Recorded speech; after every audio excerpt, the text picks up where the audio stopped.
Okay, we're on again. Okay, so we're back. Today, Gavin and I will be discussing the second half of Darwin's Origin of Species.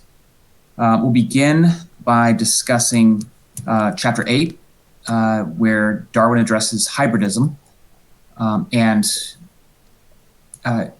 Before we get into the material, I'm going to ask Gavin to just to comment on the assignments so far. So by which I mean the reaction papers that you've submitted so far, one reaction paper, as well as a set of discussion questions and then responses to discussion questions. So Gavin, how's it going so far? So far, it's going extremely well. Good. People are turning things in. The discussion forums you guys are writing, very lengthy, thoughtful questions. That's awesome. The responses, also awesome.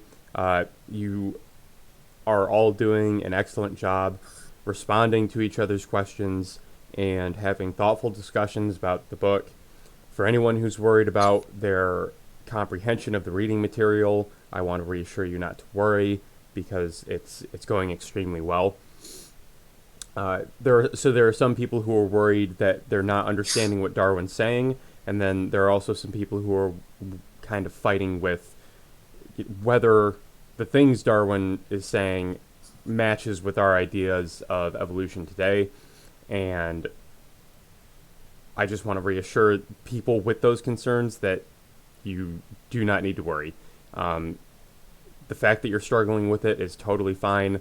We don't ask that you fully that you have like a masterful comprehension of this material. So yeah, that's all going great.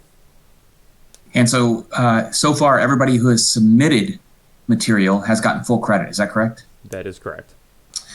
Okay, so you can see then that I'm speaking to the students. The bottom line is if you turn things in on time, turn the reaction paper in on time, post your discussion questions on time, and respond to at least 2 other students' discussion questions on time, right? If you do those things, you're going to get full credit. And the discussion questions, the responses to discussion questions, and the reaction papers add up to, that's 75% of your grade. Is that right, Gavin? Yeah, because the exam is the other last quarter. Right. So again, the way to do well in this class is to continue doing what you're doing. Keep up with the reading, keep up with watching the videos that we're assigning. And by videos, I don't mean these lectures or these discussions. I mean the videos that we're assigning as additional material to help you understand, in this case, Darwin's Origin of Species. Which reminds me that for this week, what we've assigned. So just to be clear, then, for the first week, we assigned the PBS Evolution Series Part 1. That was Darwin's Dangerous Idea. And then we assigned the 3-part Genius of Charles Darwin series. And for this week, what we're assigning is it's a 5-part lecture series by Richard Dawkins, who's the author of our next book and who you just met in the Genius of Charles Darwin series. This is a 5-part series, a series of lectures. It's called the Royal Institution Christmas Lectures. And each year, a well-known person is invited to present a 5-part lecture series that airs on public television in the UK, in the United Kingdom. And this series is called Growing Up in the Universe, and it's got 5 parts to it. And once again, Dawkins presents Dawkins is addressing science broadly. He's also addressing, he's addressing evolution. He's addressing evolution as it's applied to humans. He's addressing Darwin's sort of contributions. And the point here is, once again, to give you another avenue for understanding this material, hearing it from a different voice in a different venue.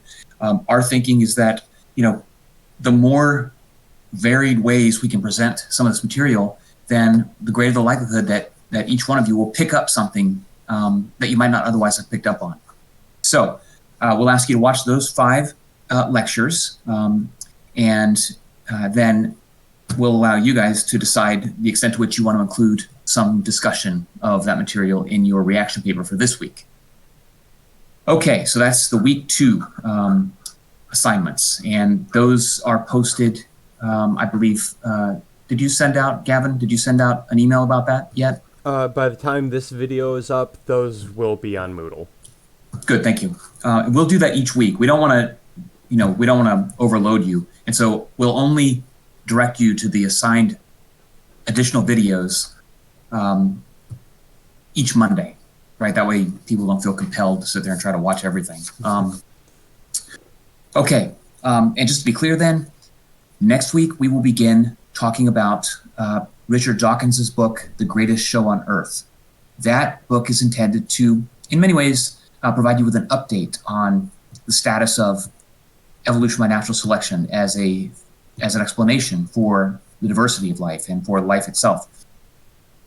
So we'll cover the first half of Dawkins's book next week, and the second half the following week. Much as we did, we split Origin of Species in 2 weeks, so we'll do something similar for The Greatest Show on Earth. Okay, so shall we talk about Origin of Species then, Gavin? Yes. Okay, well, maybe I'll just offer a couple of comments at the opening here with regard to hybridism. And I think I can help students appreciate what Darwin is doing in this chapter. And what it boils down to is fairly well laid out right at the front.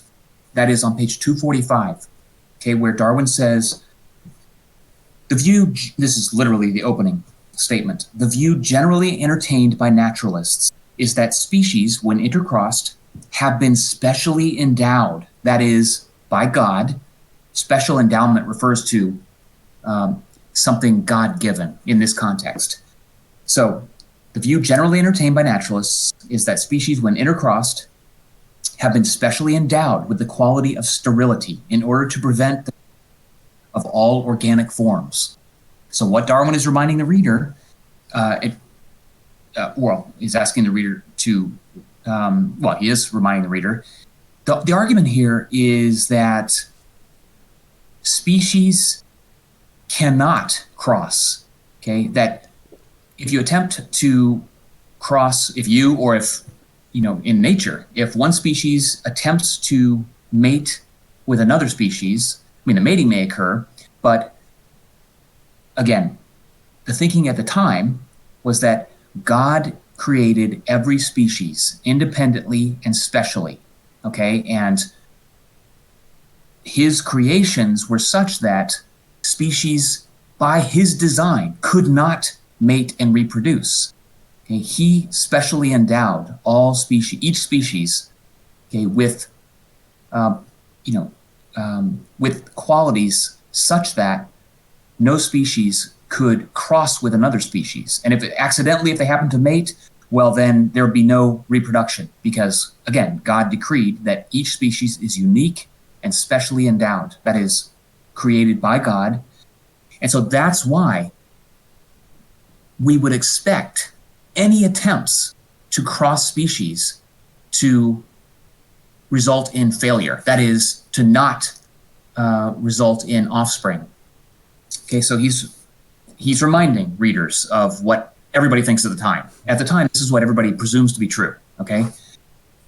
The problem is that it's not true. It's simply not true. It is the case. Yes, generally, when species are crossed, let's say, a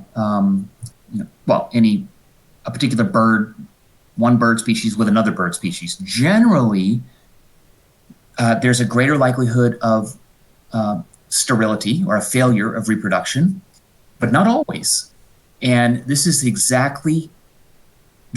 point that Darwin is making in this chapter, is that it's just not true that species, when crossed, 100% of the time fail to produce offspring. Right. Okay?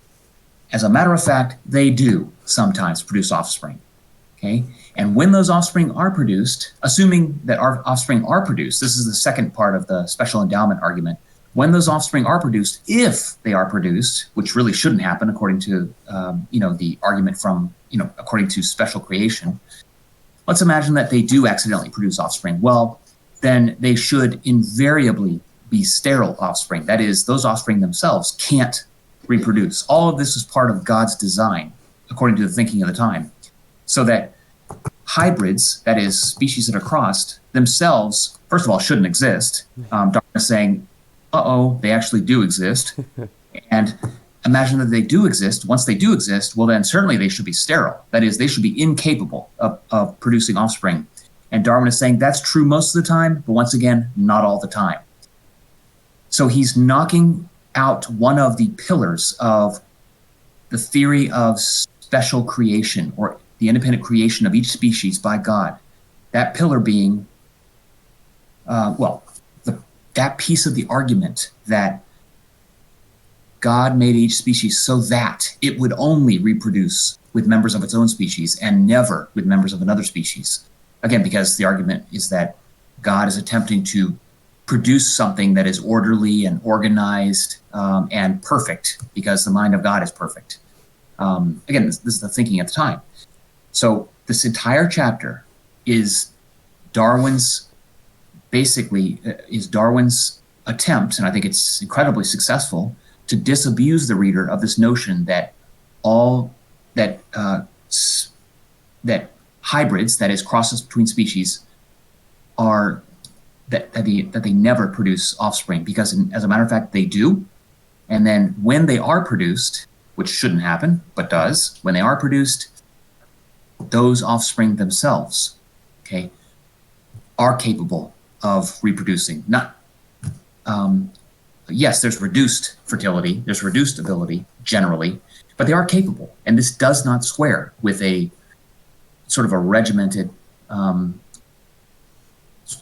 argument about special design.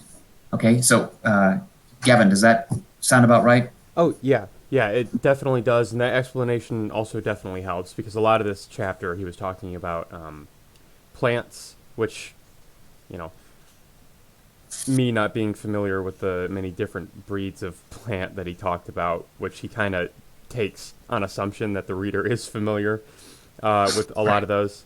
That is a little helpful. And then also it was interesting for me because this chapter, I don't know, with a modern understanding of evolution, it seems odd a little bit that he would spend so much time on this, because it is sort of a nuanced position, because you're right. A lot of the time these species aren't sterile, and it is kind of an anomaly. And also I didn't know that it was such a prevalent belief that the inability of species to cross and the unlikeliness or unlikelihood of their offspring to produce their own offspring. I didn't know there was such a theological argument behind why that is. So. Yeah, and so actually you made a good point there, and that is that as readers, we have to remember that at the time, everybody assumed that species crossings did not happen, could not happen. Why? Because God decreed it so. Okay, God made each species independently and wanted an organized body of life on his earth. And so this was taken, the fact that species crosses, okay, could not exist, by presumption could not exist, that fact was used as proof of life on earth being produced by God, right? And so this was widely held, it was widely assumed, and so what Darwin is saying, this assumption is incorrect.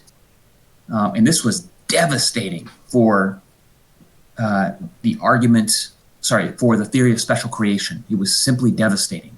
The fact that species can cross, can produce offspring, and that those offspring can occasionally produce offspring themselves was utterly devastating for the theory of special creation. So Darwin goes to some pains to lay out exactly, he doesn't just say, trust me, it does happen sometimes. He takes the reader through it. And, he documents in animals, in plants, how you can get, how species can cross and produce offspring, and how those offspring can occasionally produce offspring themselves. One of the points he makes is that there's very much a gradation of sterility, or a gradation for that matter. It's not either or. And that's precisely what you would expect to see if modern species were the result of a long evolutionary history of gradualistic changes. As one species, if one species descended from a different species, you wouldn't expect to see a perfectly ordered world in which there was absolutely no possibility of crossing or no possibility of reproduction for an animal that's produced by a mating of two different species. And so Darwin is really hammering home this notion of the gradualistic nature of sterility and fertility. So there's a couple of places what I just want to highlight. One thing I want to point out is that I want to encourage students not to get buried in the details. And this is true generally for Darwin's Origin of Species. He, remember, before Darwin, there was no evolution by natural selection. I mean,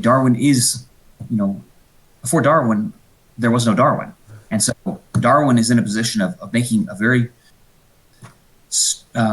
an argument that is heretical, that is very, very upsetting to the populace, to the intelligentsia, to the educational establishment.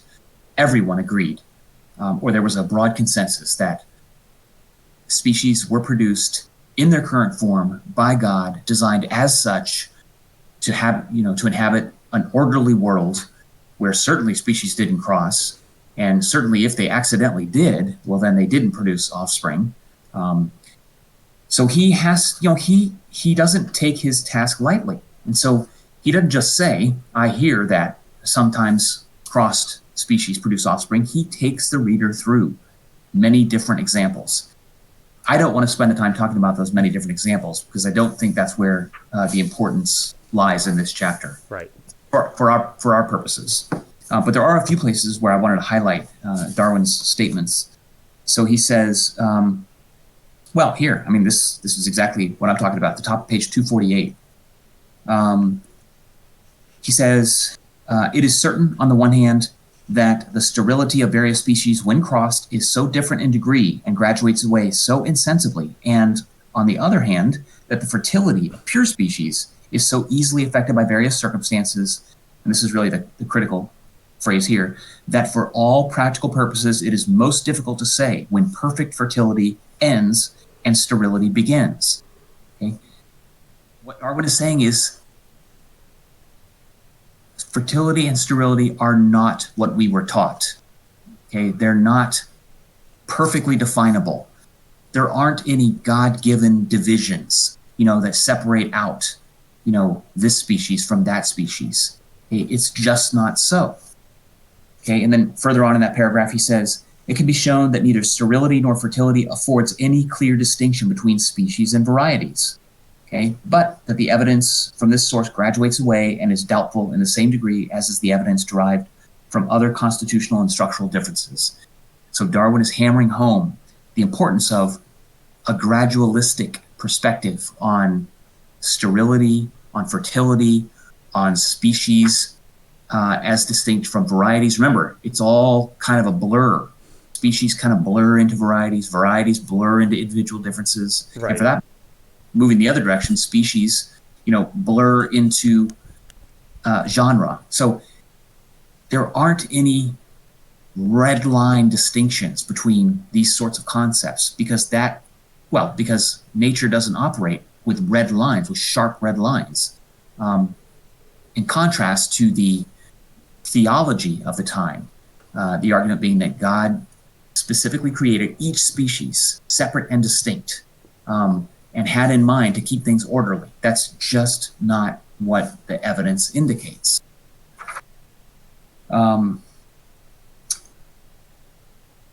Okay, so he takes you through a variety of different examples. A lot of the plant stuff he did himself, I believe.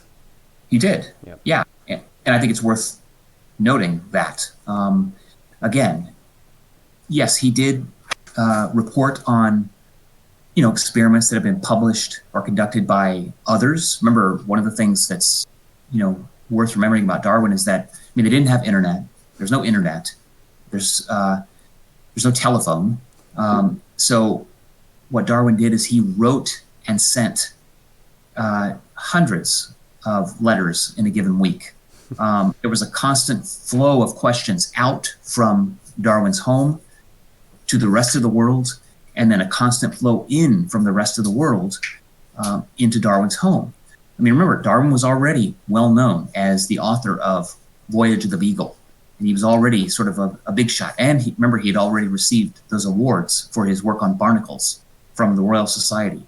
So he was already a big shot. So if Darwin wrote you, well, then you did well to respond. And so, he was very good about saying, I wonder if I could trouble you, dear so-and-so, I wonder if I could please trouble you to collect a particular pigeon from your area of the world. So he always couched it as sort of polite and so forth, but, he expected people to respond. And people did respond. And so he has, on record, many people have retained, his family and actually Cambridge University in particular has retained the vast majority of the letters that he sent out, assuming they could get them, and the responses that he got back. So all of this is cataloged and is actually available. Much of it is available online. If you go to Darwin, I think it's darwinonline.com. One researcher in particular has scanned in, several research groups have done this, but bottom line is you can actually read the letters that Darwin wrote. You can see his handwriting, and it's also been sort of carefully typed out in case you don't want to try to fight with his writing. Right. But at any rate, all of which is to say, yes, a lot of Darwin's work he did do himself. He collected a lot of the data. He, did all sorts of experiments at Down House. That was where he lived. It was called Down House. He had a substantial, what is it called? Where you raise plants, and you have plants and you have it's a like glass greenhouse. Yes, he had a substantial greenhouse where he grew and crossed and managed a whole range of species. He also, as we talked about last time, was a pigeon fancier. Right. So raised and bred many different species of pigeons. And he also had those tanks of barnacles in his home, I believe, right? Just huge, like glass tanks. He was constantly engaged in, a couple of dozen experiments at any given time.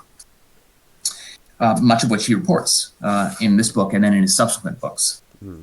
Okay, so let's see. Maybe we'll do well to push forward a little bit. Let's see. I think we made the broad point here. Yeah. Okay, I'm just looking to see if there's any places that I want to sort of highlight for students. Let's see. Did you want to? There was one part on page 260 where he particularly points out, like it's one of those areas that I felt you would appreciate because he seems particularly to be sort of challenging creation with the idea of hybridism. At the bottom of, toward the bottom of 260, that main paragraph, he says why it may even be asked, has the production of hybrids been permitted to grant to species the special power of producing hybrids, and then to stop their further propagation by different degrees of sterility, not strictly related to the facility of the first union between their parents, seems to be a strange arrangement. He's basically saying, that's kind of weird. So right. Be able to reproduce. Sometimes you can, and then only sometimes, not usually, but sometimes then those species that, those offspring that are the result of crosses that really shouldn't be happening, when they do happen, they too are sometimes fertile. And so basically he's poking at what he sees to be a clearly false, no, it's not that he ceased to be. It is false. The idea that species cannot be crossed is false. And that's a devastating blow for the theory of special creation. Right. He knows it, and everybody that reads it knows it. And, you know, for us reading 150 years later, it can be tiring to read of his different examples. But remember, he's got to make the case clear. I mean, this is a very dangerous thing to point out to readers, that it just ain't so. And so he's very careful to provide the evidence, his own evidence, the evidence that he's collected from others, and so on. Hang on. Okay, let's see. Let's hold on here. Let me see. Okay, a couple of highlight on page 272. At the top of page 272, just pointing out another place where he's sort of hammering home the points. He says, the general fertility of varieties does not seem to me sufficient to overthrow the view which I have taken with respect to the very general but not invariable sterility of first crosses and of hybrids. Namely, that it is not a special endowment, but is incidental on slowly acquired modifications, more especially in the reproductive system of the forms which are crossed.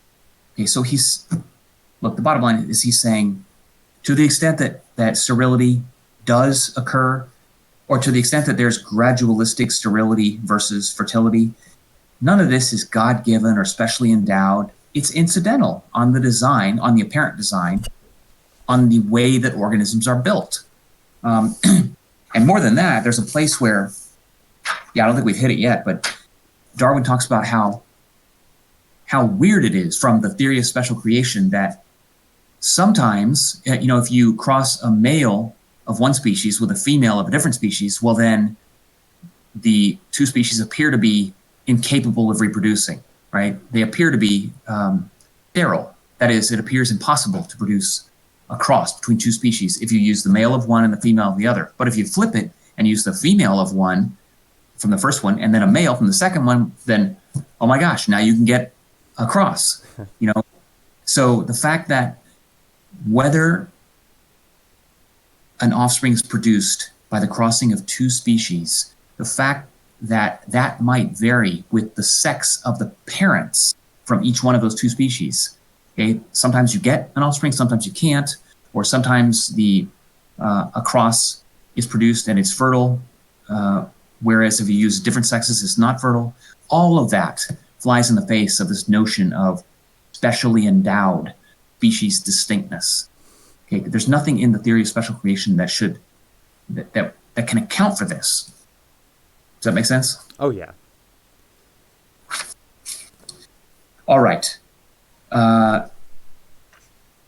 So he gives you a nice summary of this chapter, which it's very important. I think if nothing else, it's worth carefully reading the summary to each one of these chapters, because that's where he kind of boils it down. So the summary begins on page 276, and I'll highlight one place at the bottom, near the bottom, page 276, where he says, there is no more reason to think that species have been specially endowed by God with various degrees of sterility to prevent them crossing and blending in nature than to think that trees have been specially endowed by God with various and somewhat analogous degrees of difficulty in being grafted together in order to prevent them becoming inarched in our forests.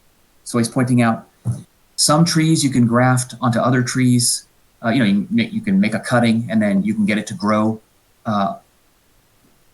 into and with another tree. Sometimes it works, sometimes it doesn't. The same is true with animals. All of this creates a blurry mess, so that it can often be very difficult to know whether two species can produce an offspring, and if they do, whether that offspring will be relatively sterile or relatively fertile. Look, bottom line, none of this should be happening if species were created by God as distinct forms of life that are perfect in form and that never cross. All of this just creates a massive problem for the theory of special creation. Right. I believe there's one other place I wanted to highlight, and that is the last sentence of this chapter on page 278. So he says, finally then, The facts briefly given in this chapter do not seem to me opposed to, but even rather to support the view that there is no fundamental distinction between species and varieties. Okay? Remember, that's also part of this broader argument. Not only, all of this messiness of hybrids and mongrels at first crosses and sterility and fertility, all of it suggests that there is no, God-given line that defines each species as separate from a variety. And just as we talked last time about how, experts disagree on whether this or that organism is an individual of a separate species, or is it just a variety of the same species? All of that blurriness is exactly what you would expect if nature operated not in accords with the God-given strictures of natural theology, but in accord with, the messiness of life. Yeah. Yeah, no, I think that's good, and I think it's especially impressive that maybe it made sense in the context of the time, but impressive that he spent so much time on it, given, again, his lack of knowledge about genetics. And I think with a more modern understanding, we know why it is that some species, because, everything's made of the same chemical composition, so it makes sense that you would sometimes be able to get their DNA, their gametes, to meet up and form hybrid species. Of course, that makes perfect sense today, knowing what we know. But it made sense to Darwin. Well, the data were the data at the time. Darwin simply bringing it together. He admittedly does not know how, he doesn't know much of the detail of how reproduction occurs. He certainly doesn't know about genes. He doesn't know about, particulate inheritance. In fact, I think we mentioned last time that he, he frankly admitted that he doesn't understand how it's happening, but he knew it happened. He knew that offspring tend to resemble their parents more than, sort of a randomly selected member of the population. Right. But yeah, it is amazing in many ways that he was able to provide as clear an argument as he was in this chapter, given that he had no one had no idea how, about a lot of the details of reproduction, and certainly about genetics. Shall we move on to the next chapter? Yeah. Yep. Okay. So the next chapter is chapter 9, on the imperfection of the geological record. Now, okay, I'm just trying to find a nice place to sort of jump in here. And if you look on page 280, let me see if I can do it here, if I can jump in. Sometimes I find it difficult to jump in, either because he's writing sentences that are unconscionably long, with 12 clauses in them, or it's sometimes hard to find the right place to start. Anyways, he says at the top of page 280, let me see if this is a good place I can jump in. But just in proportion as this process of extermination has acted on an enormous scale, so must the number of intermediate varieties which have formerly existed on the earth be truly enormous. Okay, then he says, why then is not every geological formation and every stratum full of such intermediate links? They should be there, right? If species aren't poofed into existence in their current form, if instead they evolve gradualistically over time, then where in the world are all these intermediate species, all of these, partial species? Where is all of this in the geological record? Why aren't we just, knee deep in fossils and knee deep in clear evidence of previous forms of life? He says, again, why then is not every geological formation and every stratum full of such intermediate links? He says, geology assuredly does not reveal any such finely graduated organic chain, and this perhaps is the most obvious and gravest objection which can be urged against my theory. The explanation lies, as I believe, in the extreme imperfection of the geological record. And this is a very important argument that he makes in this chapter, and it's not a cop out by any means. He's basically pointing out early on that, well, he's conceding that we don't that the current record as it stands in terms of the geological record is not littered with, thousands and thousands of so-called intermediate varieties or transitional, sort of, or evidence of transitional species. So he concedes that point, but then he attacks it at he attacks it in various levels of analysis. And so first he makes the case that the geological record is imperfect. That is, there's many reasons why we wouldn't expect to see, a geological record, a fossil record that's littered with these intermediate varieties. Okay. Well, let's just move forward and address let's address his argument. And that brings us to the very next paragraph, where he says, in the first place, it should always be borne in mind what sort of intermediate forms must, on my theory, have formerly existed. He says, I have found it difficult when looking at any two species to avoid picturing to myself forms directly intermediate between them. But this is a wholly false view, he says. We should always look for forms intermediate between each species and a common but unknown progenitor. Okay? And the progenitor will generally have differed in some respects from all its modified descendants. Okay, so he's conceding that what he wants to do is imagine an intermediate species that is sort of halfway between, a chimpanzee and a gorilla. But that's not what you would expect to have existed. What you expect to have existed is an ancestral species, okay, that is the ancestor of both the line that led to gorillas and the line that led to chimpanzees. And it may or may not look more like one species or the other, a gorilla or a chimpanzee. And so, well, that's the first issue, is Right. that, although we want to think about species that, so these intermediate varieties that are half and half, that's not necessarily what we should expect. I don't know if you wanted to comment on that. Yeah. Oh, I just wanted to say that it's funny that he makes that point in particular so strongly here, and he does touch on it in other places in the book, but he really hammers that point home in this chapter in the geological record. And I think it's funny because today I feel like it's one of the more common misconceptions of evolution when you hear people say things like, if humans came from monkeys, why are there still monkeys? And, Right.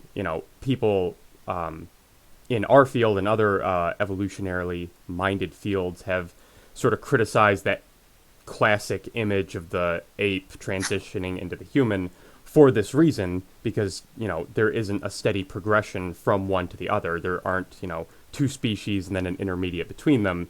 It's better to think of as a tree, which is how he describes it, with a common Right. progenitor and then delineations from that over time. That's right. That's right. Yeah, and you're absolutely right. This persists as a misunderstanding and a confusion about what we should expect to see in the fossil record or in the geological record. An even more egregious example, and you could search it up, just search up crocoduck.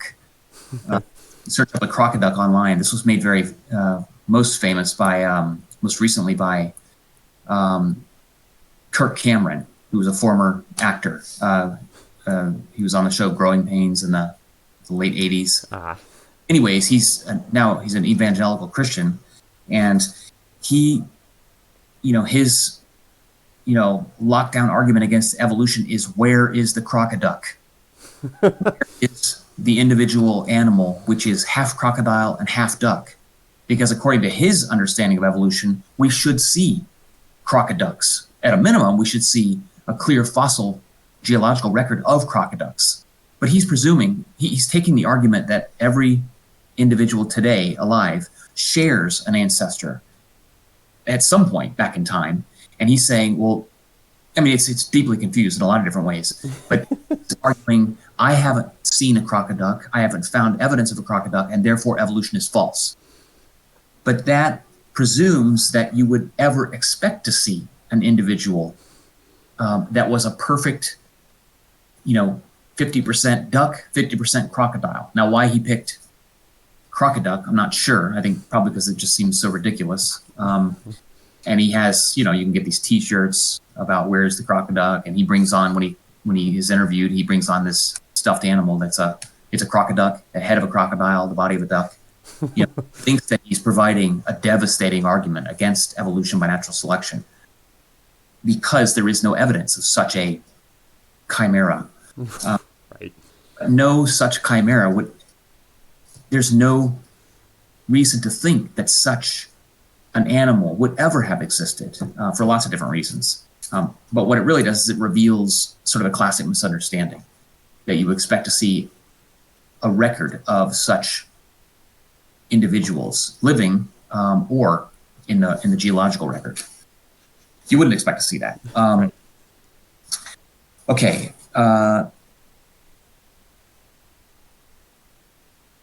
So he's beginning by saying, he's sort of conceding up front. You would think, he's saying, according to his theory, there must have been, an innumerable, number of transitional individuals, transitional species. Okay, there are those that exist today, but if they weren't poofed into existence, well, then how did they get there? Well, they evolved by natural selection. That then implies that there must have been different, slightly different species that existed in the past that evolved from an ancestral species. So where is this record? Where is the geological record? Okay, that's what he's setting up here. This is a major issue that he has to address.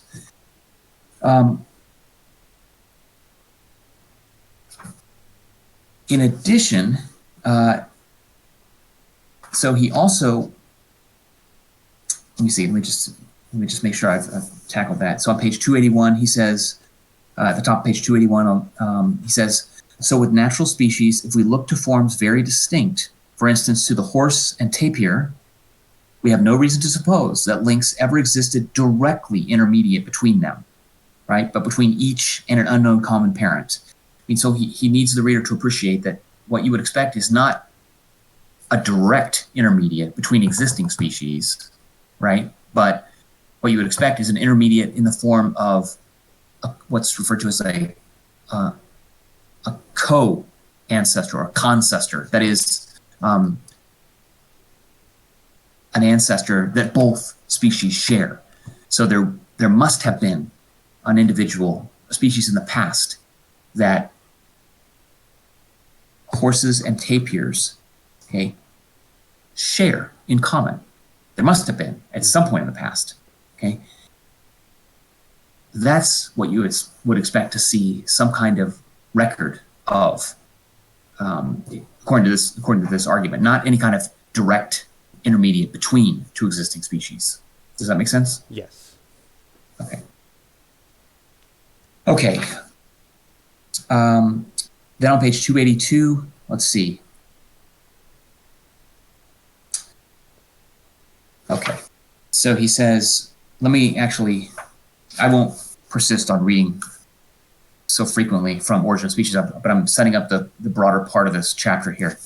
So he says at the bottom of page 281, he says, by the theory of natural selection, all living species have been connected with the parent species of each genus by differences not greater than we see between the varieties of the same species at the present day. And these parent species, now generally extinct because they will have been beat out by their more successful offspring, and these parent species, now generally extinct, have in their turn been similarly connected with more ancient species, and so on backwards, always converging to the common ancestor of each great class, so that the number of intermediate and transitional links between all living and extinct species must have been inconceivably great. But assuredly, if this theory be true, such have lived upon this earth. They must have been there, okay? Now, he then moves on to the issue of the lapse of time. And this is a very important issue as well.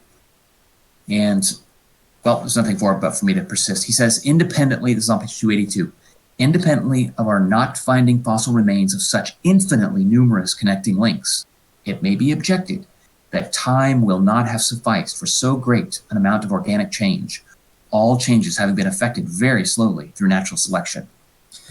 And to his credit, Darwin goes on to say,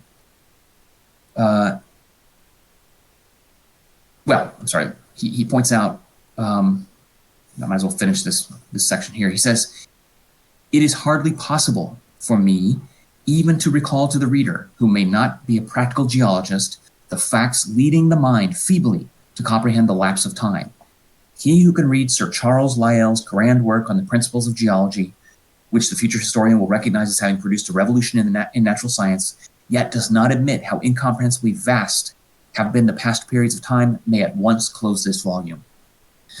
Okay, and Lyell was famous for making the argument, in short, that all the evidence suggests not that the age of, the Earth is 6,000 years, as is recorded, or is purportedly recorded in the Bible, but instead that the Grand Canyon, for example, it was not produced by the flood, Noah's flood. The Grand Canyon was not produced in one fell swoop, but as a matter of fact, the Grand Canyon was produced over millions of years, centimeter by centimeter, with water running through recurrently and repetitively. So Lyell transformed our understanding of how much time is likely to have passed from the beginnings of Earth, to our current state. And Darwin is saying, wait a second here. If we have this much time, well, then it's not crazy to argue, as I, Darwin, am arguing, that there has been time for these gradualistic, ever so tiny changes occurring and building up over evolutionary time. So, in short, what Darwin is saying is, if you, the reader, persist in the argument, delivered by your preacher or your priest, that the Earth is only 4,000 years old or 6,000 years old, then it's not worth your time to reading. Darwin needs the reader to acknowledge that there's much more time available than historically was believed to be the case. Right, and he needs to make that point, because in order for his theory to work, species need that, vast, immeasurable amount of time in order to vary. Yeah, for selection to occur, sort of for it to ratchet, bit by bit by bit over evolutionary time. And remember, each change has to be beneficial for the individuals of that particular species. And so the evolution of complexity requires an extraordinary amount of time, generally speaking. The kind of time that is not available by a literalistic interpretation of the Bible. So-and-so begat so-and-so begat so-and-so. And if you do that, of course, you can get estimates of like 4,000 years. That's not enough time. And that's inconsistent anyways with Lyell's arguments about the age of the Earth, which I think even by Darwin's time, I think were fairly widely appreciated. I think the argument that the Earth is only 4,000 years old was not widely accepted by most educated people. I think it was still widely accepted by non-educated people, as it is today. But in Darwin's time, that much people were okay with.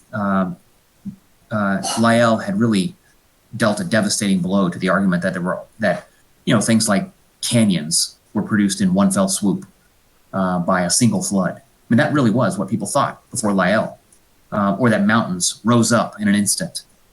And that's simply not what the evidence indicates as presented by Lyell. And you're right, Gavin. I mean, Darwin needs the reader to appreciate the evidence in favor of an extraordinary availability of time to work with. So he simply has to make that case right up front. And to his credit, though, Darwin he's he's acknowledging that this can be very difficult to get your head around, the amount of time that evolution by natural selection has to work with. That is the amount of time from the beginnings of life, the first, beginnings of life to today. And so at one point he says on page 287, about in the middle of the page, one of the paragraphs there, he says, I have made these few remarks because it is highly important for us to gain some notion, however imperfect, of the lapse of years, right? During each of these years, over the whole world, the land and the water have been peopled by hosts of living forms. And then he says here, what an infinite number of generations, which the mind cannot grasp, must have succeeded each other in the long roll of years. Now turn to our richest geological museums, and what a paltry display we behold.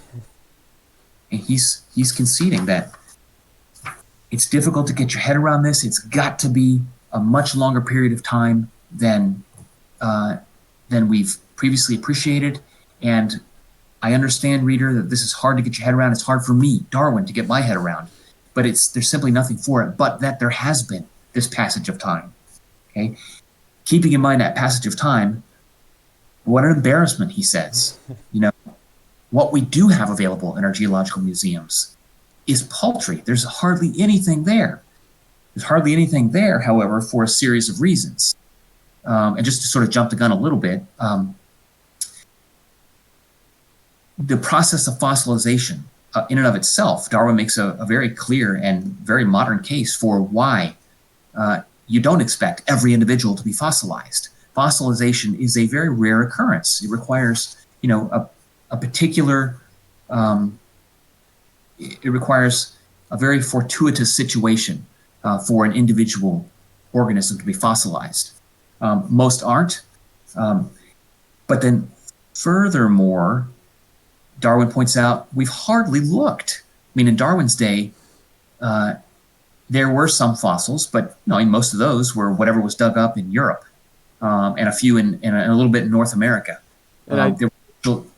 Go ahead. Oh, sorry. And I think he makes the point that, Europe is but a small portion of the rest of the world, and it's only been in Europe, or mostly in Europe, that fossils have been excavated. Yeah, that's right. And only for the last few years. So take it easy, he's saying, before you conclude that there's nothing there, right? Let's take a deep breath and recognize that, first of all, we don't expect to see fossilization occurring very frequently because it does require a very peculiar set of circumstances. But second of all, good God, we've hardly looked. We've barely touched, barely scoured the surface of one portion of Europe and maybe another tiny portion of North America. And even today, 150 years later, yes, we now have millions of fossils, all providing evidence entirely consistent with deep evolutionary time and with the evolution by natural selection occurring over an extraordinary amount of time. Still, we've hardly looked, in the big picture. There's so much more that we haven't looked for, so much more land that we haven't investigated, including land along the ocean floor. We could hardly say we have a perfect record today, or would even expect to have a perfect record. So, and there's one place where on page 292, he sort of famously says, at the bottom of page 292, he says, all of this leads him to say, nature may almost be said to have guarded against the frequent discovery of her transitional or linking forms. It's almost as if, one could even argue, it's almost as if nature was trying to hide from us, these transitional, nature's not trying to do that, but it seems as if sometimes that we can't find these things. We can't find them for all the reasons that Darwin is laying out. Nevertheless, there were fossils during Darwin's time, all of which were consistent with his theory rather than inconsistent with his theory of gradualistic change over time. Okay, let's see here.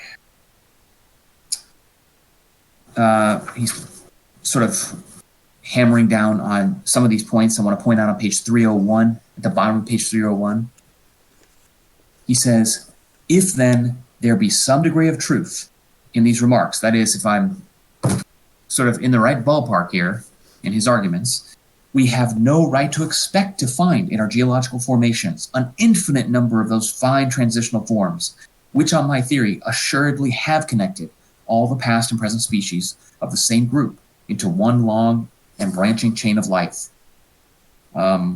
He says we ought only to look for a few links, some more closely, some more distantly related to each other, and these links, let them be ever so close, if found in different stages of the same formation, would, by most paleontologists, be ranked as distinct species. Okay?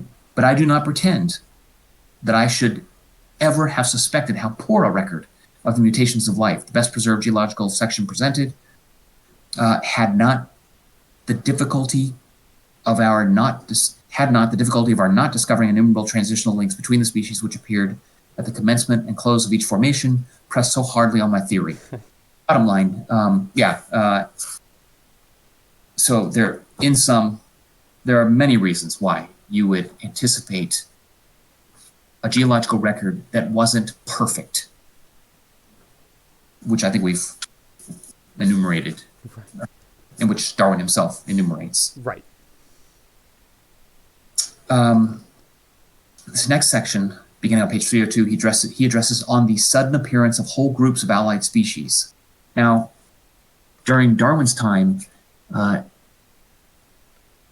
there was some fossil evidence, and the fossil evidence being what it was, there was some fossils that were unearthed that gave the impression that all of a sudden, all this new and complicated life poofed into existence, right? Let's just simplify things and say, you're digging down, there's no fossil, and then boom, you hit this layer where it's just riddled with complicated life. Okay, and then you keep digging, and then there's nothing before that. And so a lot of paleontologists who were,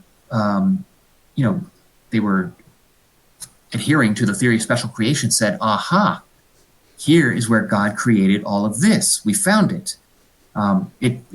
It all but poofed into existence. Okay, and so Darwin is saying, all right, let's talk about this here. Let's see, is this really what we have here? He says, the abrupt manner in which, on page 302, the abrupt manner in which whole groups of species suddenly appear in certain formations has been urged by several paleontologists, for instance, by so-and-so and so-and-so, and by none other than big shot so-and-so. These are all his colleagues and people he does respect. He said, right, they're saying the apparent abruptness, okay, of this fossil record has been lodged as a fatal objection to the belief in the transmutation or change over time of species. If numerous species belonging to the same genre or families have really started into life all at once, Darwin's saying, the fact would be fatal to the theory of descent with slow modification through natural selection. So he's saying, that's right. I mean, if it really is the case that poof, you get this, complex, collection of life out of nothing, well, that would be devastating to his theory. But he says, let's not be too quick to assume that just because there's nothing that we can find before it, that it therefore doesn't exist. Maybe it didn't fossilize. Maybe there have been changes in the geological structure of the Earth over time. Maybe there's been upheaval. Maybe there's been migration of species over time or immigration over time. There's lots of reasons that might account for this that don't lead us to conclude, and therefore God created all species. Asking the reader to follow the evidence, or at least consider the evidence, before concluding that Thor created all life in its current form, or, Yahweh, or any other God. Okay? Okay, so he's arguing this apparent suddenness is just that. It's an apparent suddenness. Right.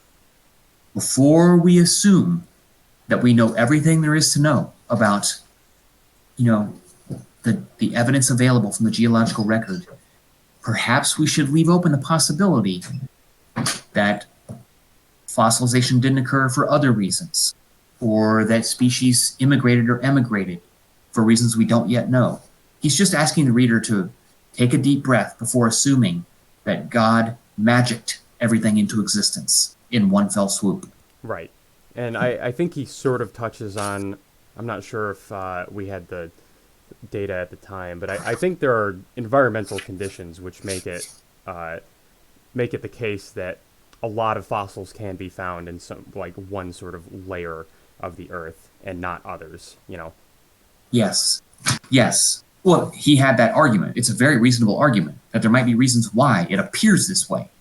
Okay, but before we take the very, it's quite an audacious step to say, and therefore God created all life in its current form. I mean, for that matter, which God? You know, and for that matter, how do you know? Well, because it says so in my Bible. Well, how do you know your Bible's true? Well, because my priest says it's true. Well, how does he know it's true? Well, because his priest said it was. Okay. Well, you get yourself into a pickle where you rely on revelation and special knowledge. But that's not how science progresses. Science progresses by arguments based on data that anyone can look at. So at any rate, we won't go there just yet because we'll tackle that later. So let me point out a couple of other places, then we'll move on quickly to the next chapter. I wanted to point out something that I think is a very important distinction between a scientific perspective or scientific analysis and a non-scientific analysis, and that is on page 307, where Darwin says very straightforwardly in the middle of the page, to the question why we do not find records of these vast primordial periods, I can give no satisfactory answer. Okay? He goes on to say, we should not forget that only a small portion of the world is known with accuracy. We've hardly looked, but the important thing I want to point out right here, right now for students is that Darwin is saying, I don't know. I don't know why. I can't give you a good explanation for why we don't see. I can give you various, hypotheses, various possibilities, the peculiar nature, the circumstances in which fossilization occurs, the changing structure of geology over immense periods of time. These are all possible reasons, but he cannot give a single definitive answer for why we don't see more evidence available. Again, part of it is that we haven't looked, okay? And in fact, much of that evidence is now filled in. Nevertheless, I wanted to point out that Darwin is saying, I don't know. I don't know. And that is okay. Okay, there's no shame for a scientist to concede, I don't know.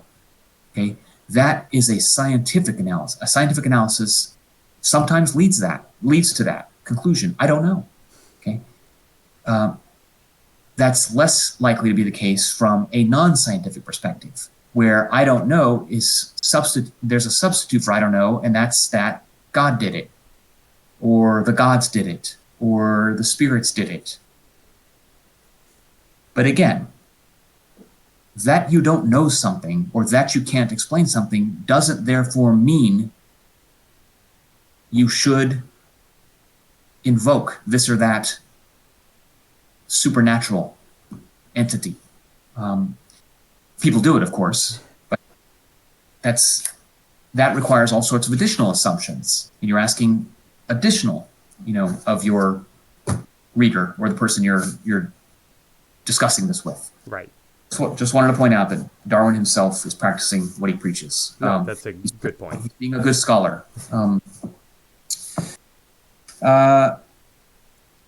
Let's see. Okay, so I like this, the way he closes out this chapter. He has Darwin has a nice analogy, which he borrows in part from Lyell, who he references. So at the very end of chapter 9, page 310, he says, those who think the natural geological record in any degree perfect, okay, and who do not attach much weight to the facts and arguments of other kinds given in this volume, will undoubtedly at once reject my theory. Right?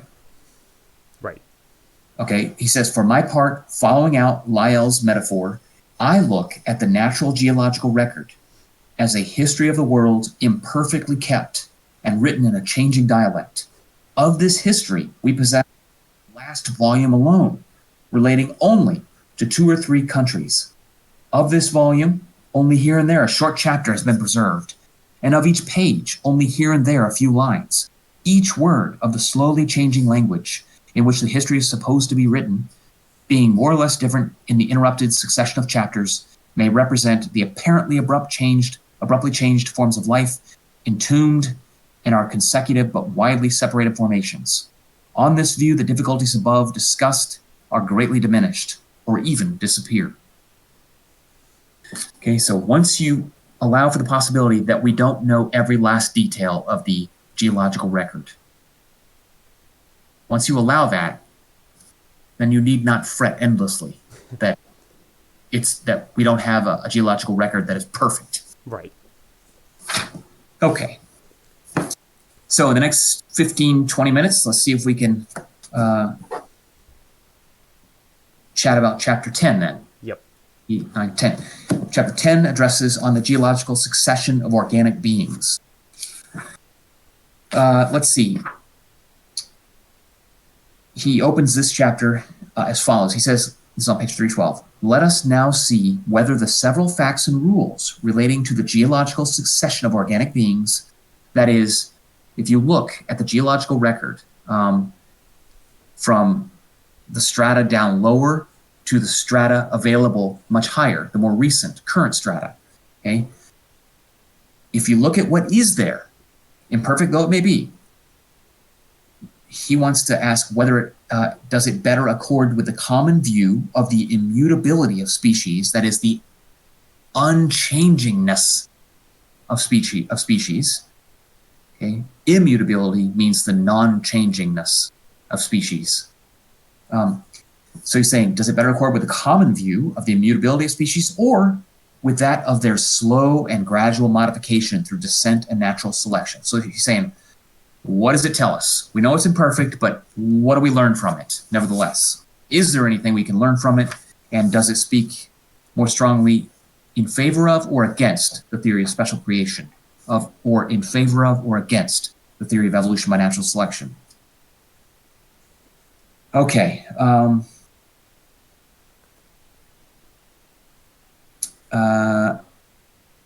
He sort of launches right in, and he argues that he reviews quite a bit of evidence up front in terms of what was available. And then on page 314, he says, these several facts accord well with my theory. I believe in no fixed law of development causing all the inhabitants of the country to change abruptly or simultaneously to an equal degree. He says the process of modification must be extremely slow. The variability of each species is quite independent of all others. So what is he getting at here? Part of what he's arguing is that things are not as clean and as apparently organized, and the record such as it is certainly doesn't look like it's been laid there or produced by a being that's interested in keeping things clearly distinguishable. Instead it's there's a lot of slippage, there's a lot of blurring, but to the extent that we can see anything there, it doesn't argue in favor of the poofing into existence of a whole bunch of species, one after the other, each independent of the previous and subsequent species. Right. And I think so yeah, he does spend a lot of the time reviewing the evidence for the very gradual variation and descent of species over the geological record. And I think it's in this chapter that he talks about what he had previously thought was the sort of the biggest challenge to the geological record. And I can't remember if it was like a flatworm. It was some aquatic species that had until recently been thought to sort of just poof into existence. Like there was no previous record of this animal or type of animal appearing. But then he said he made it sound like, very fortuitously as he was writing this, he got a letter from someone with an account of a previous geological specimen of that species. I wish I could remember where in here it was, but that seemed to him to be the biggest challenge to this sort of idea. Yeah, I mean, he does that at several points, Okay. Gavin. Where he'll. I mean, in some ways, each time. I mean, he doesn't do this for all such evidence, but in many cases, someone has made an argument that, look, I've got evidence of this species here. Maybe it's a flatworm, maybe it's a horse, maybe it's something else, and there's nothing before it. There's no evidence that it ever occurred in any previous stratum or any previous geological period. But that's an easy argument to knock down when you find something. And that repeatedly happens. It is happening in Darwin's day, and it has continued to happen up to the present. What was once considered, rightly so, a paltry record, a geological record, for many of the reasons that Darwin noted, but also because we hadn't looked, has been filled in beautifully. I mean, in Darwin's day, I think I mentioned this last time, there was not a single hominid fossil. Not a single fossil. There was no hominid paleontological record. None. Today, of course, there are literally hundreds of thousands of beautifully preserved and dated, fossils of hominids that, dating back, it's a transition that's just beautiful, that moves from, 3 million years to the present with effectively no significant gaps. I mean, there are gaps here and there, but bottom line is all of that has been subsequent to Darwin. So Darwin does his part by saying, well, it's been said that there's no previous record of this particular species. Well, I have it on good record that, in fact, so-and-so did find a fossil, and he has drawn it for me, and I have a picture of it here, and so, and all of this is in his own personal records, and so all of it's been sort of cross-checked. He did know about this, but those are easy arguments to shoot down. So when you find the evidence, Right. But you got to look for it. You can't just say, "Well, there's no evidence," and not have looked, which seems to be much of the argument for the poofing into existence. People would say, "Well, we don't have any evidence for it occurring before this time period, so therefore God." But Darwin would say, "Well, we haven't looked, or maybe we haven't looked hard enough, or maybe, well, that's the bottom line. Most often we haven't looked." And so Darwin does his part by reporting where he has received evidence of this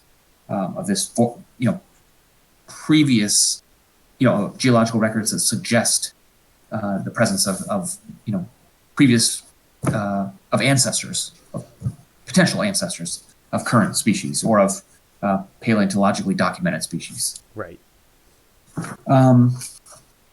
He does address extinction briefly, talking about on the geological succession of species, of organic beings. And extinction is, there's nothing, the presumption at the time, Darwin's day, was that, well, for the leading presumption was probably that those that believe that extinction never happened, because that would then, if species came into existence and then went out of existence, that would suggest that God made a mistake. Right. That God wasn't perfect. And so really, there was a huge contingent of at the time, basically suggesting that, no, extinction doesn't happen. We just can't find them right now. Or these big species that we seem to have a record of, maybe they're hiding out somewhere. Darwin's saying, all right, forget that. The more parsimonious explanation is that some species have been rendered extinct, and there were theologians at the time that acknowledged extinction. I don't know how they did the mental gymnastics to get around whether or not God made a mistake or something. Right. But there were theologians who recognized extinction must have occurred. The question now becomes, was it extinction that was God given? Was it God commanded extinction? That is, was it extinction that was, sort of reverse poofed into existence by God? Or, Darwin is arguing, is extinction just something that happens? There's nothing magical here. If evolution by natural selection is operating, and if species are outcompeting the parent species, this is what Darwin's arguing, is that species change over time because the offspring do better on average than alternative, variations. And what does that mean? It means that many species are going to be extinguished. They're not going to make it. So there's nothing, we don't need to propose that God decides, which species will be extinguished and which won't be. Extinction goes hand in hand with natural selection. This is what Darwin is arguing in this portion of the chapter. Yeah, and he also makes the point that sort of in conjunction with that, that extinct species do not reappear in the fossil record. Right, that's an excellent point. And what is your sense of why would he make such a statement? What is your sense of what he's arguing there? It seems, and I believe he spent a decent amount of time on it. It seems important for him to make that point. For one, from the theological perspective, as you said, people trying to argue that, well, we just can't find the species right now, or they may be reoccurring. But, one, in the view of, with the view of natural selection, they wouldn't reappear because they would have been replaced by the variations that outcompeted them. And because of genetic inheritance, or, not genetic, but inheritance as he viewed it, their offspring would have begot offspring that looked like them, so they would have continued to diverge in that direction. So their previous, less well-adapted forms would not just spontaneously reappear later in the fossil record or in the later generations. Right. That would be devastating for his theory if, there was clear evidence that a species had been extinguished, and then after some period of time, it came back into existence. Right? That should not occur. Yes. Yeah, exactly. Right. Okay, so, sorry, where is that? I've lost my spot. Where is he talking about extinction? Oh, there it is. 318, 319. Okay, so we're doing good on time. Let's see. I kind of liked, there's a section on page 322 where he's wrapping up this section on extinction.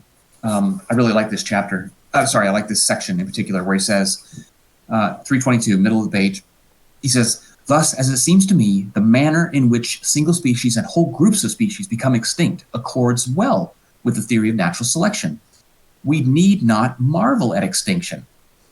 Stand there and wonder, wow, what happened?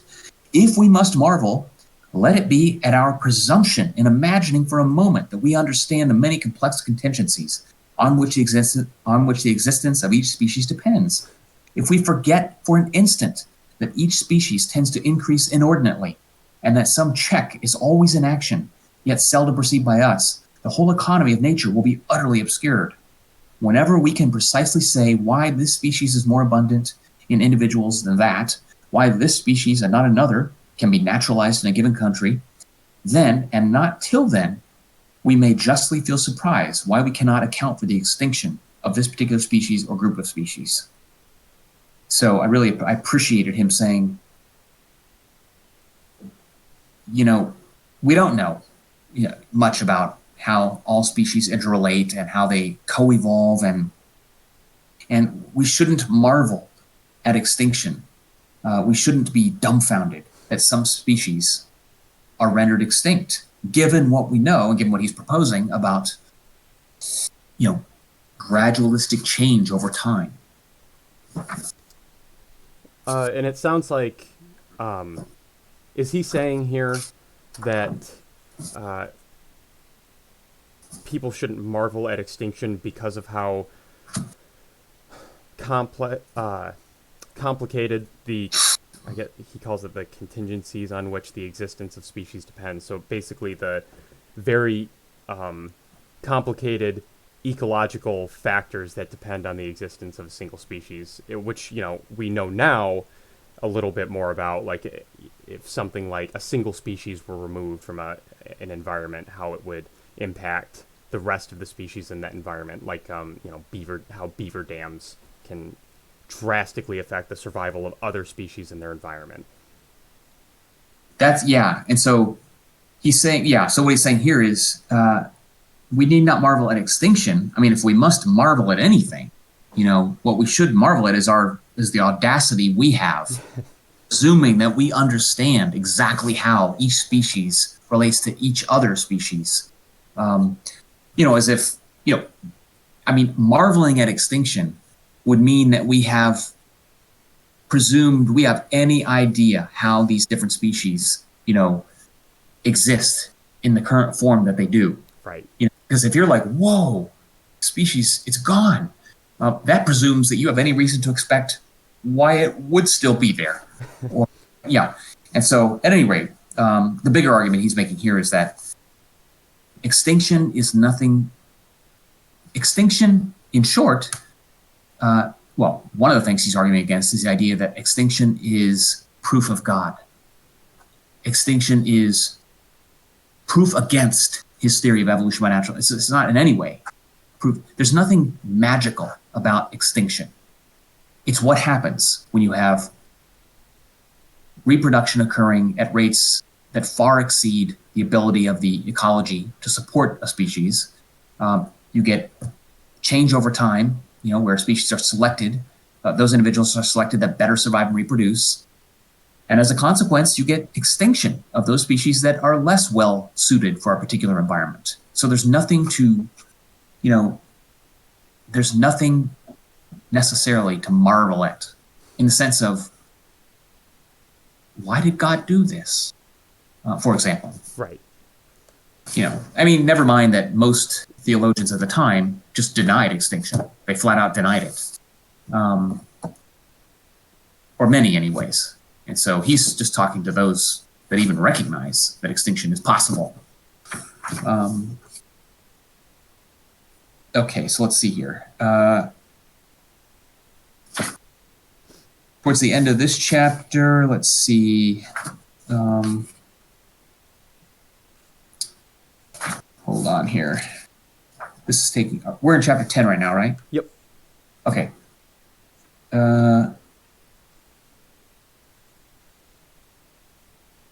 Okay, he's taking us through. Hold on.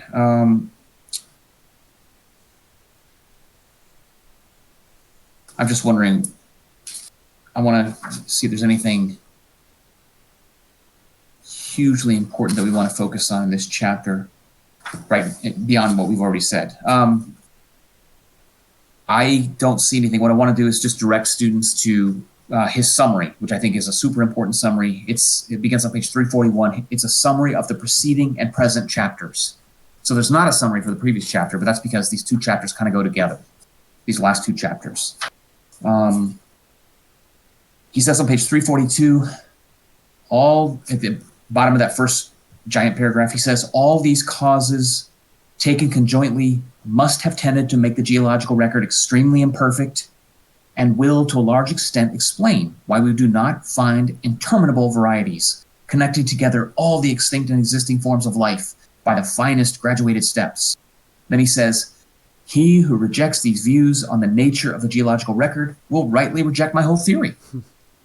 If you think the geological record is perfect, then his theory's doomed, and you can stop now.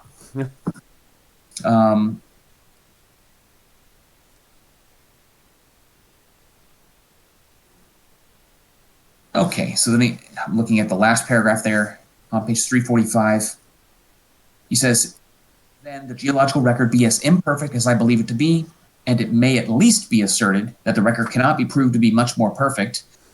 The main objections to the theory of natural selection are greatly diminished or disappear. On the other hand, all the chief laws of paleontology plainly proclaim, as it seems to me, that species have been produced by ordinary generation, that is, not poofed into existence, old forms having been supplanted by new and improved forms of life, produced by the laws of variation still acting around us and preserved by natural selection. So he's making the case that I've made a case, he says, at least a defensible case, that you can't, that has to be considered, that what terrible evidence we have at least is consistent with gradualistic change over time, rather than the supernatural poofing into existence of species out of thin air. Right? Yes. All right.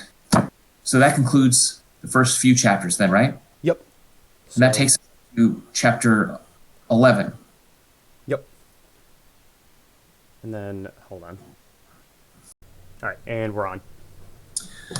Okay, so we are now going to move on to this will be chapter 11, geographical distribution.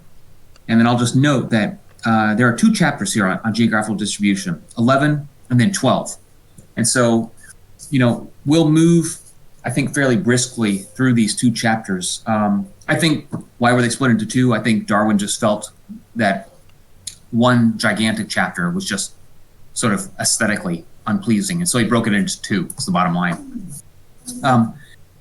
This chapter, this and the next chapter, basically, one of the things that Darwin did is these 2 chapters essentially defined a new field within biology that's nowadays called biogeography, or occasionally you'll even hear it referred to as island biogeography, but the more general term is biogeography.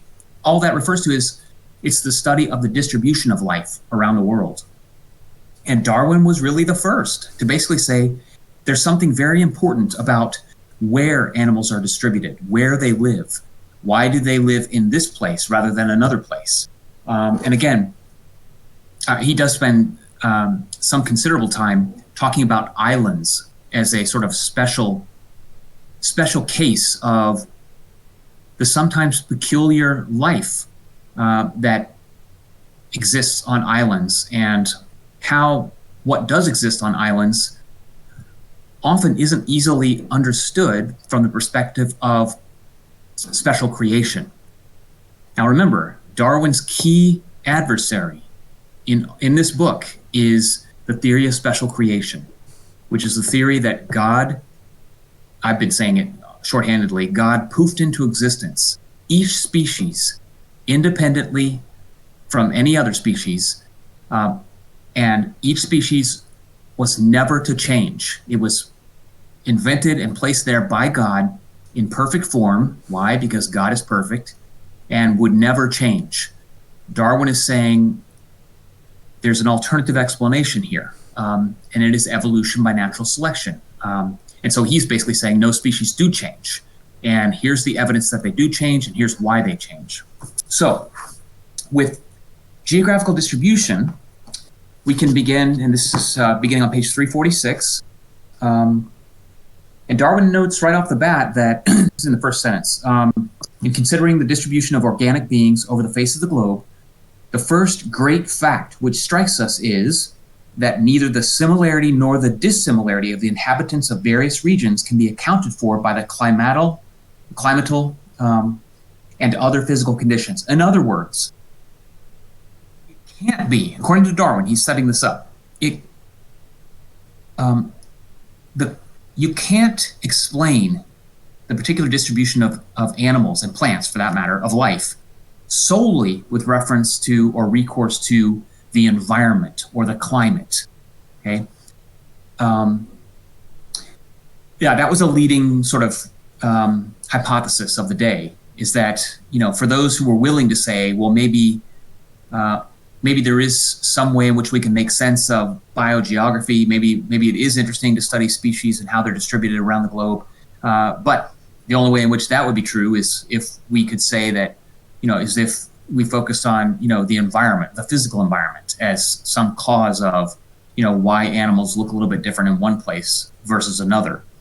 And he's saying, well, that can't be all of it. So right off the bat, he's saying it can't be totally down to the environment, the physical conditions. He goes on to say, on page 347, he says, notwithstanding this parallelism in the conditions of the old and new worlds. So if you look, at roughly the same point around the globe in terms of longitude, that is it longitude? No, it's latitude, up and down, right? I think so. Yeah.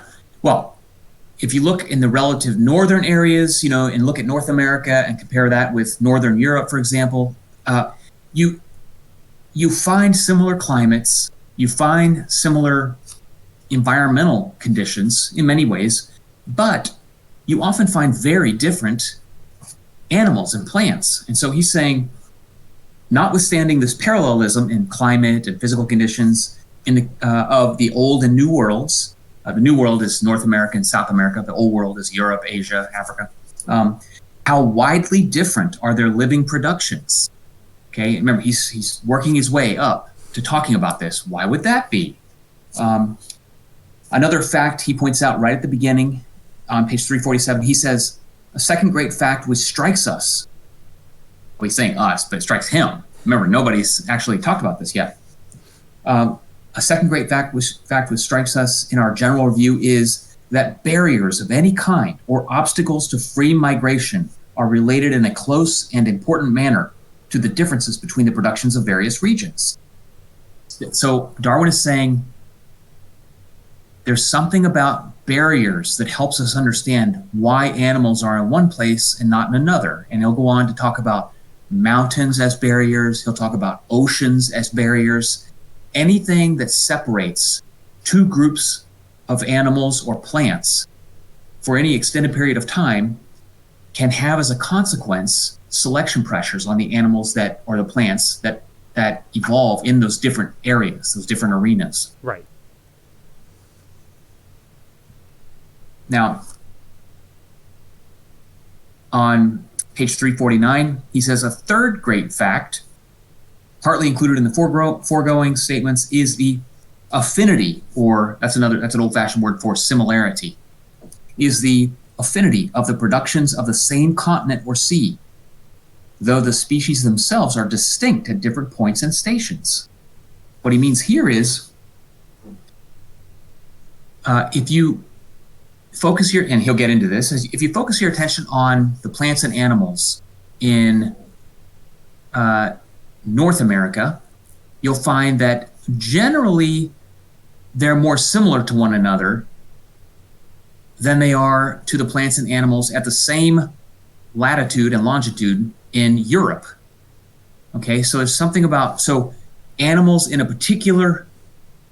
plants on a particular continent, for example, okay, on a particular landmass, like North America, share something, suggesting, of course, and this is what Darwin is getting at, suggesting a shared ancestral history, so that there's greater similarity among the living organisms in a particular landmass, as compared to the organisms in a different landmass, although they're located on the same longitude and latitude. So the environment's the same, they're similar, same ecology, same physical climate. Something about the physical nearness might be important, he's saying. Right. Does that make sense? Yeah. And I assume what he's getting at there is basically that because they have been isolated, those in North America have been isolated from organisms in Europe and the Old World. They share more common ancestors with one another, hence their similarity. That's the argument. That is the argument. And in fact, that's the data that he presents will empirically defend that argument. And then, incidentally, so I mentioned that these two chapters basically mark the beginning of biogeography. Since then, there's textbooks on biogeography. There are courses, or you can get your PhD now in biogeography, the distribution of plants and animals around the world. Right. These two chapters defined the beginning of what is now a very rich and, active, field in and of itself within biology. And all subsequent work in the field has, to a first approximation, corroborated everything Darwin wrote in these two chapters here. Okay. And use these as jumping off points for subsequent work. And I'm not super familiar with a lot of biogeography, but I assume that there have to be some rules to the distribution of species across certain environments. Like with islands, you see, I think it's typically referred to as radiation, when, a species is split off, geographically isolated from the rest of its species, and then, mutates in a certain way. Yep. So yeah, a lot of biogeography since Darwin has proceeded by identifying those, as you said, rules or natural laws for understanding how and why species are distributed as they are distributed. Okay. And so Darwin really, he found, and I think it's true, that islands are especially peculiar. It's so vivid, when you get so many endemic species on islands. That is, species that exist nowhere else but on islands. But there's also a very real way in which you could think of like the peaks of mountains as islands in a sense. Very peculiar land masses that are cut off from the middle of the mountain, certainly from the valley of the mountain. And so a lot of subsequent researchers have really run with this notion, with the conceptual idea of an island. That is an area or a landmass or a body of water that is relatively separate from any other landmass or body of water. Right. Let's see. So he says he's talking about the similarity of inhabitants on, he's talking about, this is on page 349, 350, that there are lots of similarities in the American, by which he means, the North American sort of forms of animals and plants. There's some kind of organic bond, he says, at the top of page 350. And he says, we see in these facts some deep organic bond prevailing throughout space and time, because again, the fossil record, to the extent that it existed, also revealed a similarity. So there might exist in the Americas, there might exist a smallish armadillo, for example, but then what would be discovered is an extinct gigantic armadillo that looked very similar, but was just much bigger. Mm-hmm. And those kinds of similarities pop up all over the place. Okay, and so he's saying, we see in these facts some deep organic bond prevailing throughout space and time over the same areas of land and water and independent of their physical conditions. He says the naturalist must feel little curiosity who is not led to inquire what this bond is. That's a long way of saying, how can you not wonder what that is? What's going on here? Right. And he says, this bond, on my theory, is simply inheritance. That cause which alone, as far as we positively know, produces organisms quite like, or, as we see in the case of varieties, nearly like each other. Okay, and he goes on. Let's see. Okay.